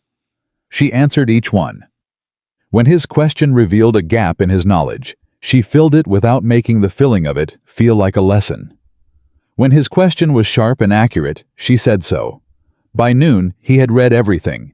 He sat back. He was quiet for a long time. "You saved it," he said. "The estate. You saved it before last night. Last night was the public accounting. But the actual saving happened here, in this room, over the past year." "It's not fully saved yet," she said. "The legal proceedings will take months. There's still the question of recovering the diverted funds, and the eastern parcel leases need to be negotiated. The September tax was addressed, but the December obligation—" "Charlotte," he said. She stopped. "Let me say this," he said. "Please." She waited. "I made you invisible," he said. "From the day you arrived in this house, I made you invisible. I didn't do it with intention. I've come to understand that about myself in the past several months, that I'm capable of doing harm without intending it, which is perhaps the most useful thing I've learned. But I made you invisible, and while I wasn't looking, you saved everything I had. You saved the families on this land. You saved the estate's honor. You did all of it without my help, and in spite of my carelessness." He stopped. He looked at her directly. "I don't have words that are equal to that. I know I don't. But I needed you to hear me say it plainly." She looked at her hands. She had imagined this conversation in various forms for most of the past year. She had imagined herself receiving it with perfect composure, with the same even certainty she brought to everything else. She had imagined feeling satisfied or vindicated or simply complete. She felt none of those things. She felt unexpectedly and inconveniently the precise weight of how much it had cost her. The mornings in this room before dawn, the letters written and rewritten, the nights she had lain awake going through the sequence of events, looking for the places where it could go wrong.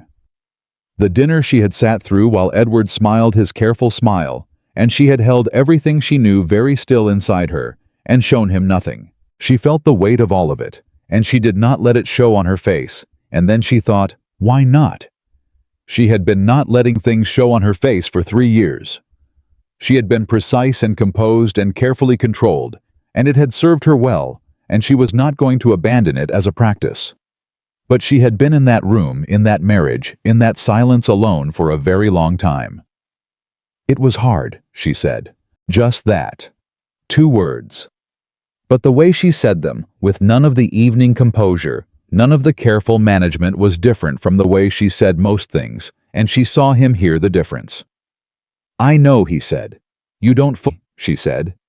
"But you're beginning to." He nodded. "I am," he said. "I intend to keep beginning." The formal legal proceedings began in January. Finch appeared before the Fayette County Court with the complete documentation, 23 exhibits, 3 witness statements, and the testimony of representatives from all 4 affected families. The case against Gerald Harwick as the inside operator of the scheme moved quickly, because Harwick, when served with the formal complaint, had the intelligence to understand that cooperation was his best available option. He confirmed Edward's role in full. He confirmed Colton as the financial backer. He produced two additional documents that Finch had not been able to locate independently. A letter of instruction from Edward, dated October 1812, predating Charlotte's arrival by 3 years, and a profit-sharing agreement between Edward and Colton that named a third party in Cincinnati with interests in Kentucky land development. The third party's name, when Finch sent it to Charlotte in a letter, was one she didn't recognize. She showed it to Nathaniel. "I know that name," he said, and his voice was very flat. "Who is it?" she said. "A man my father did business with," Nathaniel said. "Before he died. There was a dispute, some land agreement that fell apart. My father won the legal argument. I was 20 years old. I barely remember the details." Charlotte was still. "How long ago?" she said. 15 years, Nathaniel said. "Maybe 16. She picked up her pen and wrote to Finch immediately. "There may be a prior grievance motivating the third party. Please investigate the business dealings of the late Duke of Caldwell, specifically any land disputes in the period 1798 to 1802. Finch's reply came 6 days later. "You were right. There was a dispute over mineral rights to 40 acres of Caldwell land resolved in the late Duke's favor in 1800.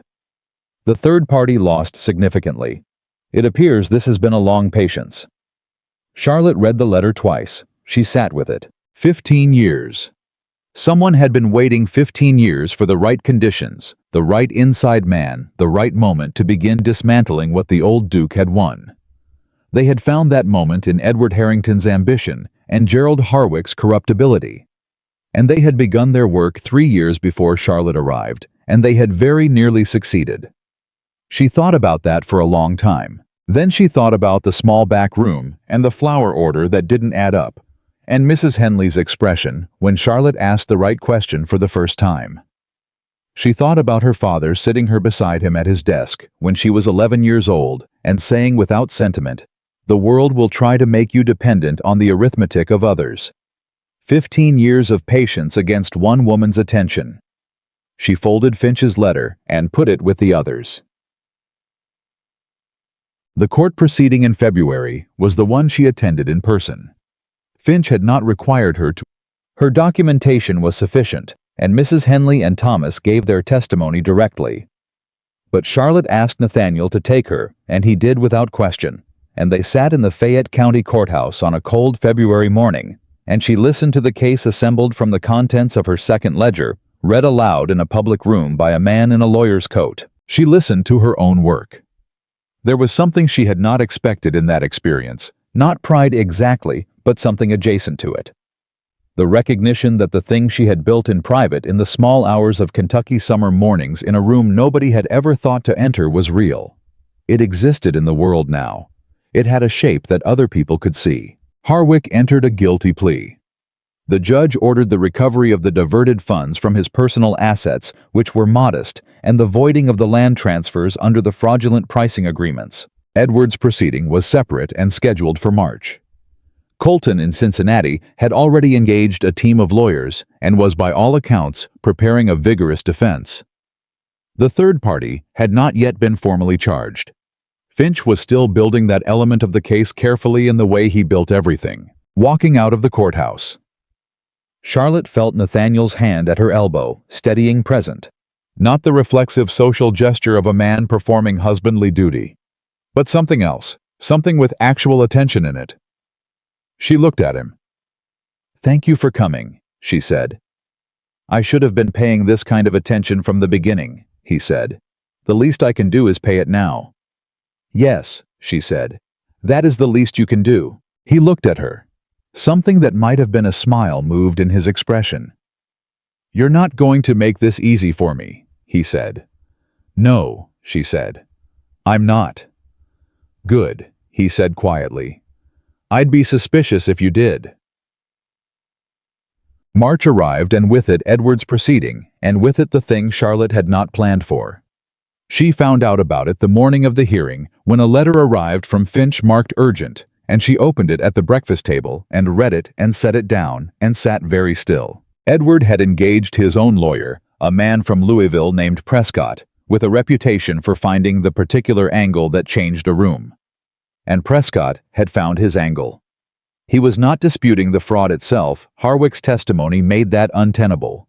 He was disputing Charlotte's authority to conduct the investigation.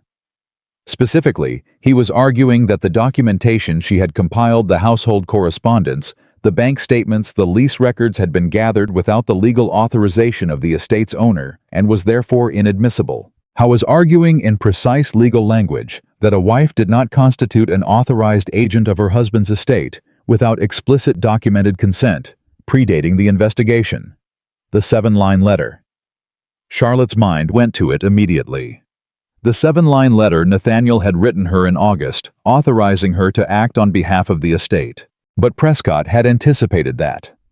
His filing, which Finch had enclosed with his letter, argued that the authorization letter was dated after the majority of the evidence collection had occurred and could not be applied retroactively to legitimize actions taken before its execution. He was not entirely wrong. Finch's letter said, "I believe Prescott's argument is vulnerable on several points.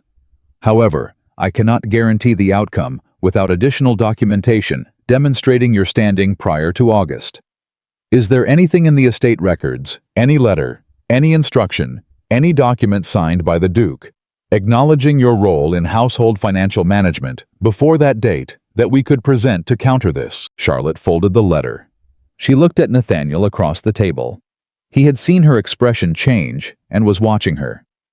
"What is it?" he said. She told him. She watched the color leave his face and return as something harder. "He's going to try to have your evidence thrown out," Nathaniel said. "His lawyer is going to try," she said. "Finch thinks the argument is vulnerable, but he needs documentation of my standing before August." Nathaniel was already on his feet. "Come with me," he said. She followed him to the study. She had been in the study many times now. It was no longer a room that felt closed to her, but he went directly to the cabinet behind the desk, the one she had never had reason to open, and he unlocked it with a key from his watch chain and pulled open the lower drawer. Inside was a collection of correspondence bundled by year going back to his father's time. "Help me look," he said.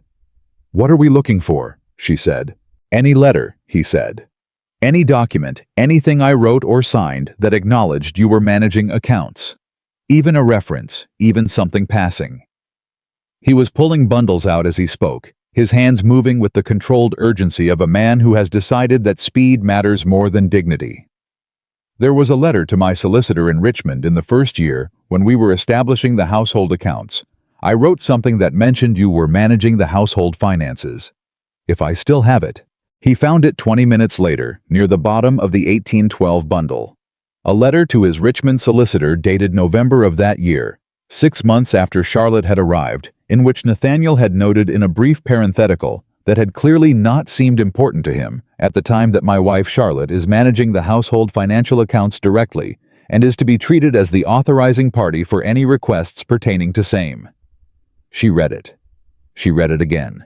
"It says household accounts," she said, "not estate accounts." "It's a documented acknowledgement of your financial authority in this house," Nathaniel said. "From 1812. Finch can work with it." She looked at the letter in her hand. She thought about November 1812, 6 months into her marriage, a year before she'd found the flower order that didn't add up, 2 years before she'd found the land transfer documents. She thought about Nathaniel writing this letter to his solicitor, mentioning her in a parenthetical without thinking twice, and filing it in a cabinet and forgetting it existed. "You wrote this," she said. "Yes," he said. "You never told me," she said. "I didn't think it was notable," he said. "You were managing the accounts. I was telling the solicitor you were managing the accounts. It seemed like correspondence, not Charlotte. What's wrong?" She looked up at him. "Nothing's wrong," she said. "I'm thinking." What she was thinking was this: that for 3 years she had believed Nathaniel saw her as invisible, and that this letter, this careless, procedural, thoughtless letter, written in a parenthetical and filed without a second thought, was evidence that invisibility was not the same as insignificance. That a man could acknowledge your competence without acknowledging your presence. That she had been both unseen and relied upon at the same time, and that the distance between those two states was the entire landscape of her marriage. She had been relied upon. She had not known that. She was not sure what to do with the knowledge, so she set it aside for the moment and returned to what was necessary. "Send it to Finch today," she said. "This morning. I'll write the cover letter." Prescott's argument collapsed within 20 minutes of the hearing. She was not present for Edward's proceeding. Finch had advised against it, and she agreed with his reasoning. Her presence would make it about her rather than about the evidence, and the evidence was what needed to occupy the room. She waited at the manor. She sat in the small back room because it was where she thought best, and she worked through the Eastern parcel lease agreements while she waited because waiting without working was not something she had ever been able to do. Nathaniel came back at 4 o'clock. He appeared in the doorway of the small back room. She looked up. "Tell me," she said. "The 1812 letter gave Finch sufficient grounds to establish your authority as a documented matter predating the investigation," Nathaniel said. Prescott argued for 2 hours. The judge ruled against him on the standing question. He paused. Edward entered a guilty plea shortly after. I think his lawyer told him the plea was better than the verdict given what Finch had on the table. Charlotte set down her pen. "The land transfers," she said. "The voiding, all of them," Nathaniel said. "The court voided all land transfers made under fraudulent pricing through Meridian. The bottom land comes back. The north pasture acreage comes back. And the court ordered Edward to pay into the estate account an amount equal to the fair market value of the transferred lands, minus the fraudulent sale prices." She exhaled. "That's the deficit," she said. "That covers the deficit." "Almost exactly," he said. She sat for a moment. "And Edward," she said. "A fine," Nathaniel said. "And a prohibition from acting in any fiduciary capacity in this state for 10 years. His lawyer argued him out of imprisonment. There's some question about whether Prescott earned his fee on that point or not, but it's done." He stopped. "Colton's case is still pending in Cincinnati." "And the third party," Charlotte said.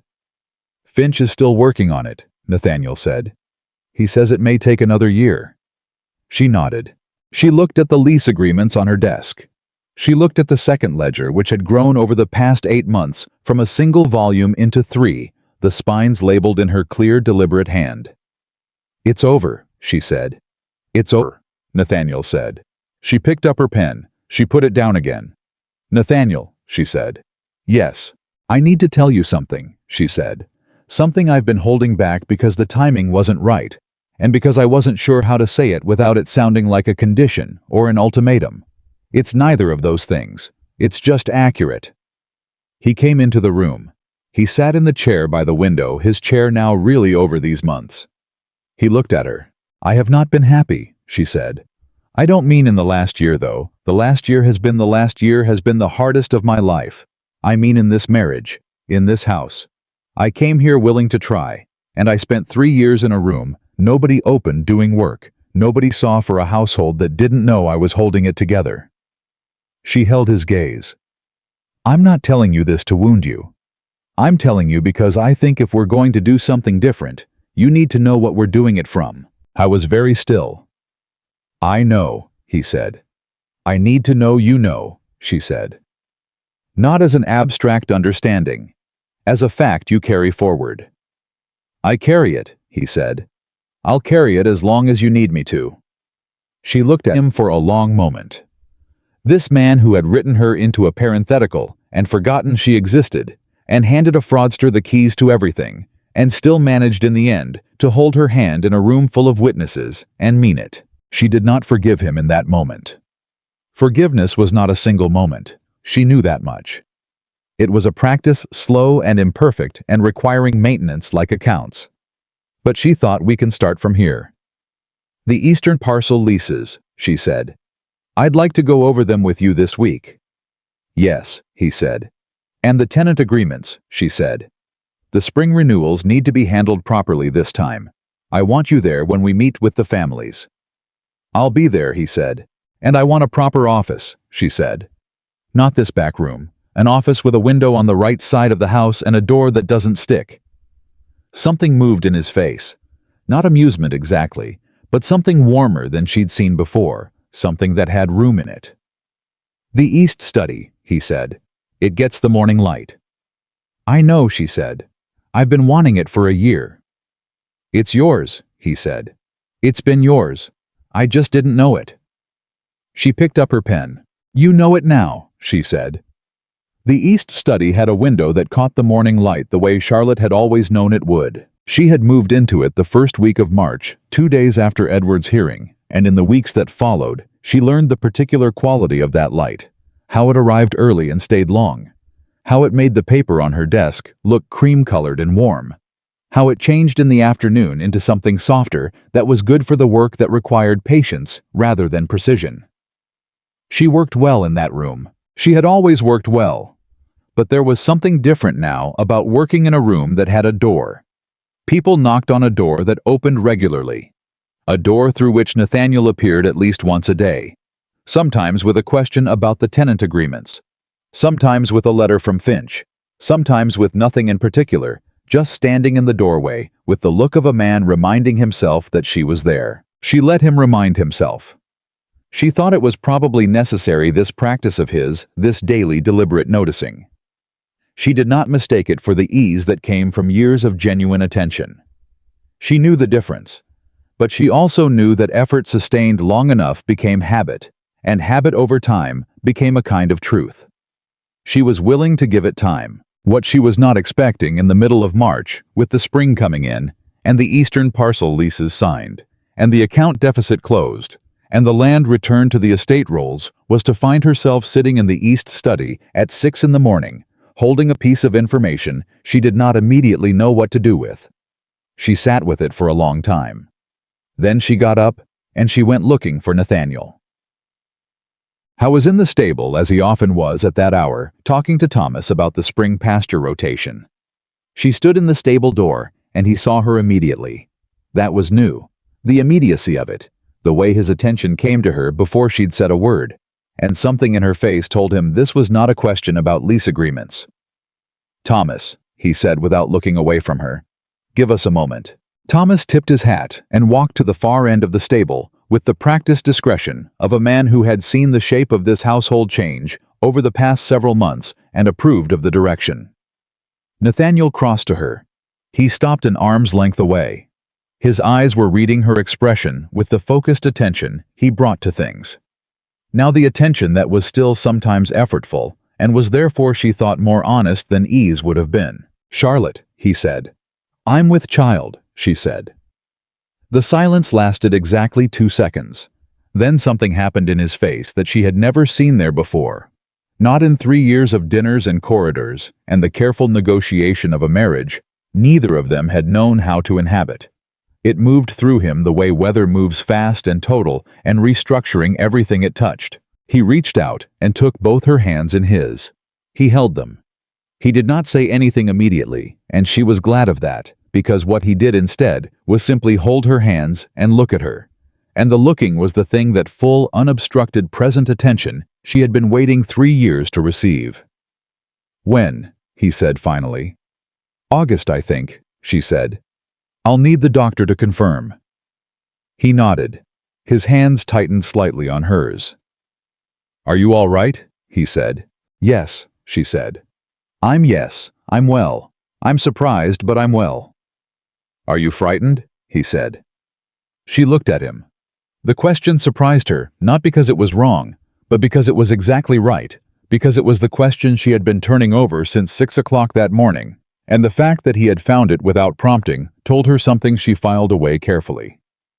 "A little," she said. "Yes." "So am I," he said. "You," she said. "I have done very little right in this house," he said. "The idea of a child, of someone who needs, who will need." He stopped. He was not a man who lost his words easily, and the losing of them now felt significant. "I want to do it right," he said. "Whatever that takes." She looked at him for a long moment. "Then we will," she said. The doctor confirmed it in the 3rd week of March. "August," he said. "A summer child." Mrs. Henley, who was told the same morning, received the news with the expression of a woman who had been waiting for the household to fully come to life and had finally seen it do so. She said nothing dramatic. She went immediately to the kitchen and began planning nutritional modifications to Charlotte's meals with the focused efficiency of a woman who expressed love through logistics, which Charlotte found unexpectedly moving. Thomas heard it from Nathaniel and came to the East study that afternoon, hat in hand, and said simply, "Very glad news, ma'am. Very glad indeed." Then he left. Charlotte sat looking at the empty doorway for a moment, and thought that she was only now beginning to understand what it meant to be known by a household. The news moved through the Caldwell staff, and then through the county, with the particular velocity of things people had been watching for. By April, it had reached Louisville. By May, it had reached Charlotte's father in Richmond. Her father's letter arrived on a Tuesday morning, and she read it at her desk in the East study, and wept briefly with the controlled precision she brought to everything, a few minutes fully felt, and then set aside. Her father wrote that he was glad, that he had worried in the first years of her marriage that Kentucky was too far, and the Caldwell household too quiet, and his daughter too alone. That he was relieved to read in her recent letters that things had changed, that the accounts she had described managing were in his professional estimation exactly as complex as she had made them sound, and that any man in business who had achieved what she had achieved in the past year would be spoken of in terms he would not repeat in a letter to his daughter. She wrote back immediately. She told him she was well. She told him the estate was solvent. She told him that Nathaniel had been in the past several months learning to see her. She paused over that last phrase for a moment before she sent it. Then she sent it. It was accurate. April brought the first of the things she had not anticipated. Finch sent a letter on a Wednesday, and it was not about the Colton proceedings or the third-party case. It was about something else entirely, a letter he had received from a woman in Woodford County named Mrs. Elliott, who was the wife of one of the men affected by the Meridian scheme, and who had written to Finch asking whether there was any documentation available on how the Caldwell estate had first identified the fraud. She wanted to know. Finch wrote because her own brother's estate in a neighboring county was showing patterns she recognized from the description of the Caldwell case, and she was not sure who to speak to or where to begin. Charlotte read the letter twice. She read it a third time. Then she wrote directly to Mrs. Elliott, not through Finch, not through any intermediary, but herself directly, one woman to another. She wrote, "Dear Mrs. Elliott, Mr. Finch has forwarded your inquiry, and I am writing to you directly because I believe that is the most useful thing I can do. What you are describing sounds familiar to me. Here is what I looked for, and here is where I found it.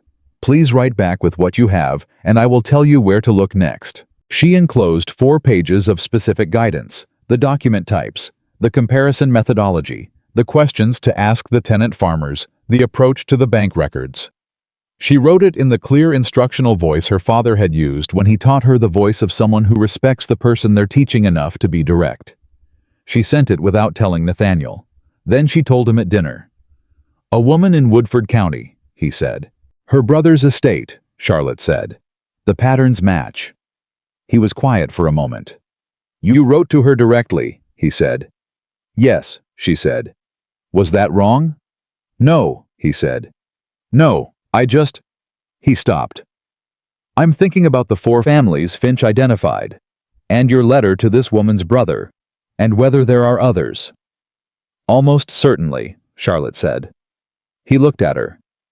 "What are you thinking?" he said. She had been thinking it since she'd sent the letter, and she had not said it aloud yet because she had wanted to be sure it was a real thought, and not just the residue of an intense year. It was a real thought. "I think there are women in this state," she said carefully, "who are sitting in rooms that nobody opens, looking at account books that don't add up and not knowing where to start or who to speak to. I think some of those estates are being stolen from under families who don't know it's happening. And I think that what I did here, the method, the documentation, the approach, is transferable. It can be taught." Nathaniel was very still. "You want to help them," he said. "I'm already helping one of them," Charlotte said. "I wrote the letter this morning, but yes, more broadly yes." "Through Finch," he said. "Through Finch for the legal dimensions," she said. "But the early work, the account analysis, the document review, the identification of the patterns, that doesn't require a lawyer." It requires someone who knows what they're looking for and is willing to share that knowledge.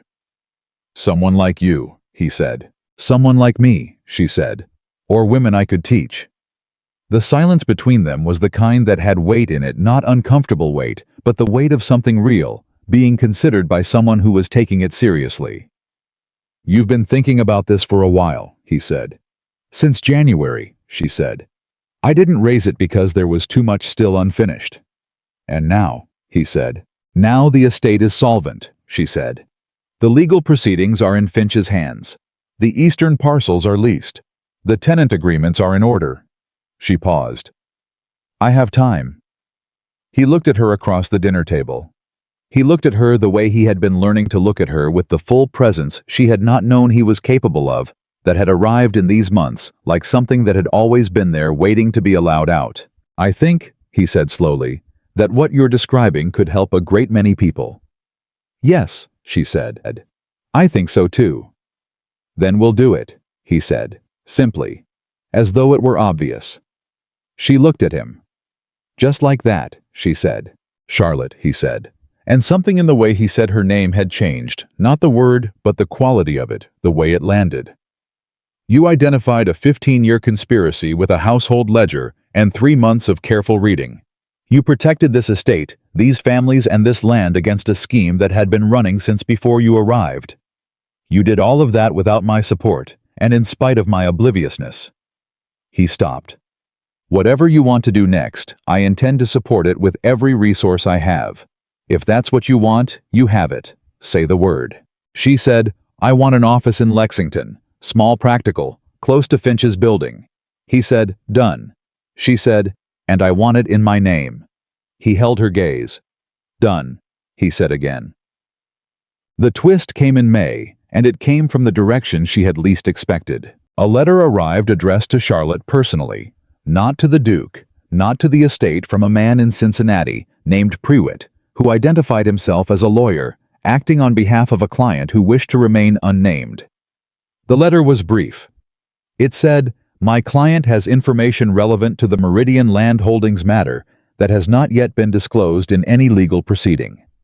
My client believes this information is of material value and is willing to provide it in exchange for a private meeting with the Duchess of Caldwell without legal counsel present on either side. She read it 3 times. She brought it to Nathaniel. She watched him read it. No, he said immediately. I haven't said yes, she said. You were considering it, he said. I'm considering everything, she said. That's how I think. He put the letter down on the desk. He looked at her with the kind of directness that was new to him and that she was still honestly adjusting to. Someone in Cincinnati, he said, who has information about the man who has been systematically destroying Kentucky estates for 15 years, wants to meet with my wife alone and without lawyers. Can you explain to me why I should be comfortable with that? You don't have to be comfortable with it, she said. I'm not sure I'm comfortable with it, but I am curious about what he knows. Send it to Finch, Nathaniel said. Finch will say, don't go, she said. Then don't go, he said. She looked at him. The information, she said. If it's real, if there is something about this third party that hasn't come out yet, something that could close the case and protect the other families. Charlotte? I'm not going without you, she said. He stopped. What? He said. I said I'm not going without you, she said. The letter says without legal counsel on either side. It doesn't say without a husband. She held his gaze. Come with me. He was quiet for a long moment. Then, when? Write back and propose the first week of June, she said. In Lexington, not Cincinnati, on our ground. He picked up the letter again. He read it once more. All right, he said. But Finch knows about the meeting. Agreed. Agreed, she said. Prewitt's client was not a man. She was a woman, perhaps 50, plainly dressed, with the careful, composed face of someone who had spent a long time managing what she showed to rooms. She arrived at the Lexington meeting location with Prewitt, and she sat across from Charlotte and Nathaniel, and she said her name was Mrs. Graves, and she was the widow of the man who had lost the mineral rights dispute with the late Duke of Caldwell in 1800. Charlotte had not expected that. She had expected a business associate, a disgruntled investor, someone from the Meridian Network who had decided cooperation was preferable to prosecution. She had not expected a widow. My husband, Mrs. Graves said, spent the last 12 years of his life planning what you discovered and stopped. I want you to understand something. I did not know the full extent of it. I knew he was angry. I knew he had plans. After he died 4 years ago, his business interests passed to me, and I found the correspondence. She paused. Colton was my husband's man. Edward Harrington was Colton's recruitment. My husband built the structure before he died, and Colton ran it after. Why are you telling us this? Charlotte said. Because I have 3 daughters, Mrs. Graves said. And because what your husband's father did to us, the mineral rights ruling, was legal, and it was fair, and my husband spent 15 years making it into something it wasn't. Something worth destroying other families over. She looked at Charlotte directly. I have documentation of the full structure. Names, accounts, correspondence. Everything Finch doesn't have yet. I'll provide it under one condition. Charlotte waited. I want to meet with the families affected, Mrs. Graves said. Personally, not through lawyers. I want to sit across from them the way I am sitting across from you and say plainly that my family's grief was used to justify harm that was never theirs to bear. She paused. That is all I want. Accountability without intermediary. The room was very quiet. Charlotte looked at this woman, this carefully composed, plainly dressed woman who had opened a dead man's correspondence and chosen to carry it to the people it had harmed rather than away from them. She thought about rooms nobody entered and work nobody saw, and the long patience of people who had been wronged, and the longer patience of people who refused to let the wrong define them. I can arrange that, Charlotte said. Nathaniel said nothing. He reached across the space between their chairs and covered Charlotte's hand with his, and he said nothing, and she thought that was exactly right. The summer arrived. The Colton case closed in July, 3 weeks before Charlotte's confinement, when Finch presented Mrs. Graves's documentation to the Cincinnati court, and Colton's lawyers, faced with the complete structure of the scheme laid out in correspondence. Their client had written and signed, negotiated a settlement that included the return of funds to all 5 affected families, and a prohibition from land transactions in 3 states. The third-party case, the one built on 15 years of one man's grievance, closed shortly after when Mrs. Graves appeared personally before the court in Frankfurt and submitted her husband's papers, and the judge looked at the documentation and said in the dry, careful language of a man who had seen a great deal of human folly that he had rarely seen a scheme of such duration built on so correctable a foundation. Charlotte heard this account from Finch by letter from her bed in the east wing of Caldwell Manor, where she had been confined by the doctor for the final 2 weeks of her pregnancy, with the firm instruction that running an estate corresponding with women in 5 counties and preparing for the opening of a small Lexington office were activities she could resume in September. She complied imperfectly. She kept a ledger beside the bed. Nathaniel came to sit with her every evening. He came in the afternoons too when she was awake and the work had tired her eyes, and he read to her from the newspapers and from the letters that arrived for her. There were a great many letters now from women in various counties who had written after hearing through Finch, or through the court proceedings, or simply through the particular velocity of news that moves through communities of people with shared concerns, that the Duchess of Caldwell had done something and could perhaps help them do it too. She dictated responses. Nathaniel wrote them in his own hand, and she signed them. He did not complain about this arrangement. He had, she noticed, stopped looking for reasons to feel burdened by the things she needed. One afternoon in late July, sitting beside her in the East Wing, he looked up from a letter he was writing and said without preamble, "I've been thinking about what you said, at dinner in April, about teaching women to identify the patterns." "Yes," she said. "I want to fund it," he said, "properly. Not just the Lexington office, a formal thing. Something that has a name and a structure and can exist without depending on you personally to run every piece of it." She looked at him. "That's a significant commitment," she said. "Yes," he said. "It would require your public support," she said, "not just your private funding. People would need to know you stand behind it." "I know," he said. "I want them to know. There will be people who think it's inappropriate, she said. Teaching women to read estate accounts. Some of your neighbors are going to find it unsettling. My neighbors, Nathaniel said, can reckon with whatever discomfort they please. My wife spent 3 years saving everything I had while I forgot to look, and then spent another year saving 4 other families while I was learning to pay attention. If I want to spend money making sure other women have what you had to build entirely alone from scratch, I intend to do it, and I intend to do it with my name on it. He paused. Besides, it's your money too. She looked at him for a long moment. Yes, she said, it is. We're agreed then, he said. We're agreed, she said. The child arrived on a Thursday morning in August, with the summer heat pressing against the windows, and Mrs. Henley pacing the downstairs hall with the energy of a woman who had been told to stay out and intended to comply for exactly as long as her nerves permitted.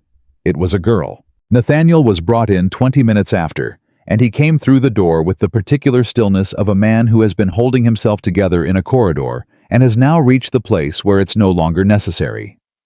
He came to the side of the bed, and he looked at the child, small and dark-haired, and already somehow possessed of an expression that Charlotte recognized, and he was quiet for a long time. She looks like you, he said. She looks like herself, Charlotte said. He sat on the edge of the bed. He looked at his daughter. He looked at his wife. What shall we call her? He said. Charlotte had been thinking about this. She had been thinking about her father, and about Mrs. Graves, and about Mrs. Elliot in Woodford County, and about Mrs. Henley in the kitchen, and about the women she hadn't met yet, who were sitting in rooms nobody opened, adding up numbers that didn't add up, waiting for someone to teach them where to look. Frances, she said. For my mother. Frances Caldwell, Nathaniel said. Frances Charlotte Caldwell, she said. He looked at her. After you, he said. She should know her own name, Charlotte said. I want her to know it from the beginning. He reached out and took Charlotte's free hand and held it, and he said, She'll know everything from the beginning. We'll make sure of it. Charlotte looked at her daughter. She thought about the small back room, and the door, nobody opened, and the summer of 1815, when she had sat in the dark with a ledger full of numbers that told a story no one wanted to hear. She thought about the East study and the morning light.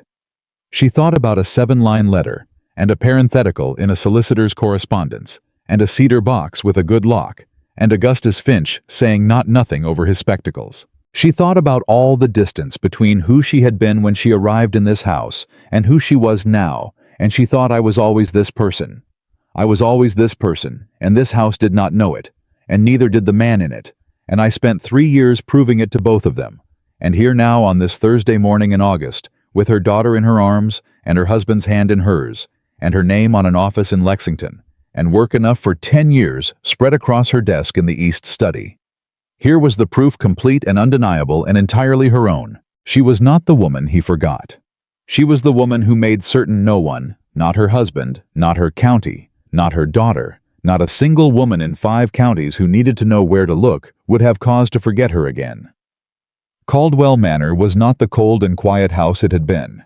It was not the house of a man who held dinners he didn't remember his wife attending.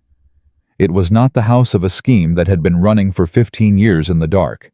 It was her house. It had always been her house. Now everyone knew it.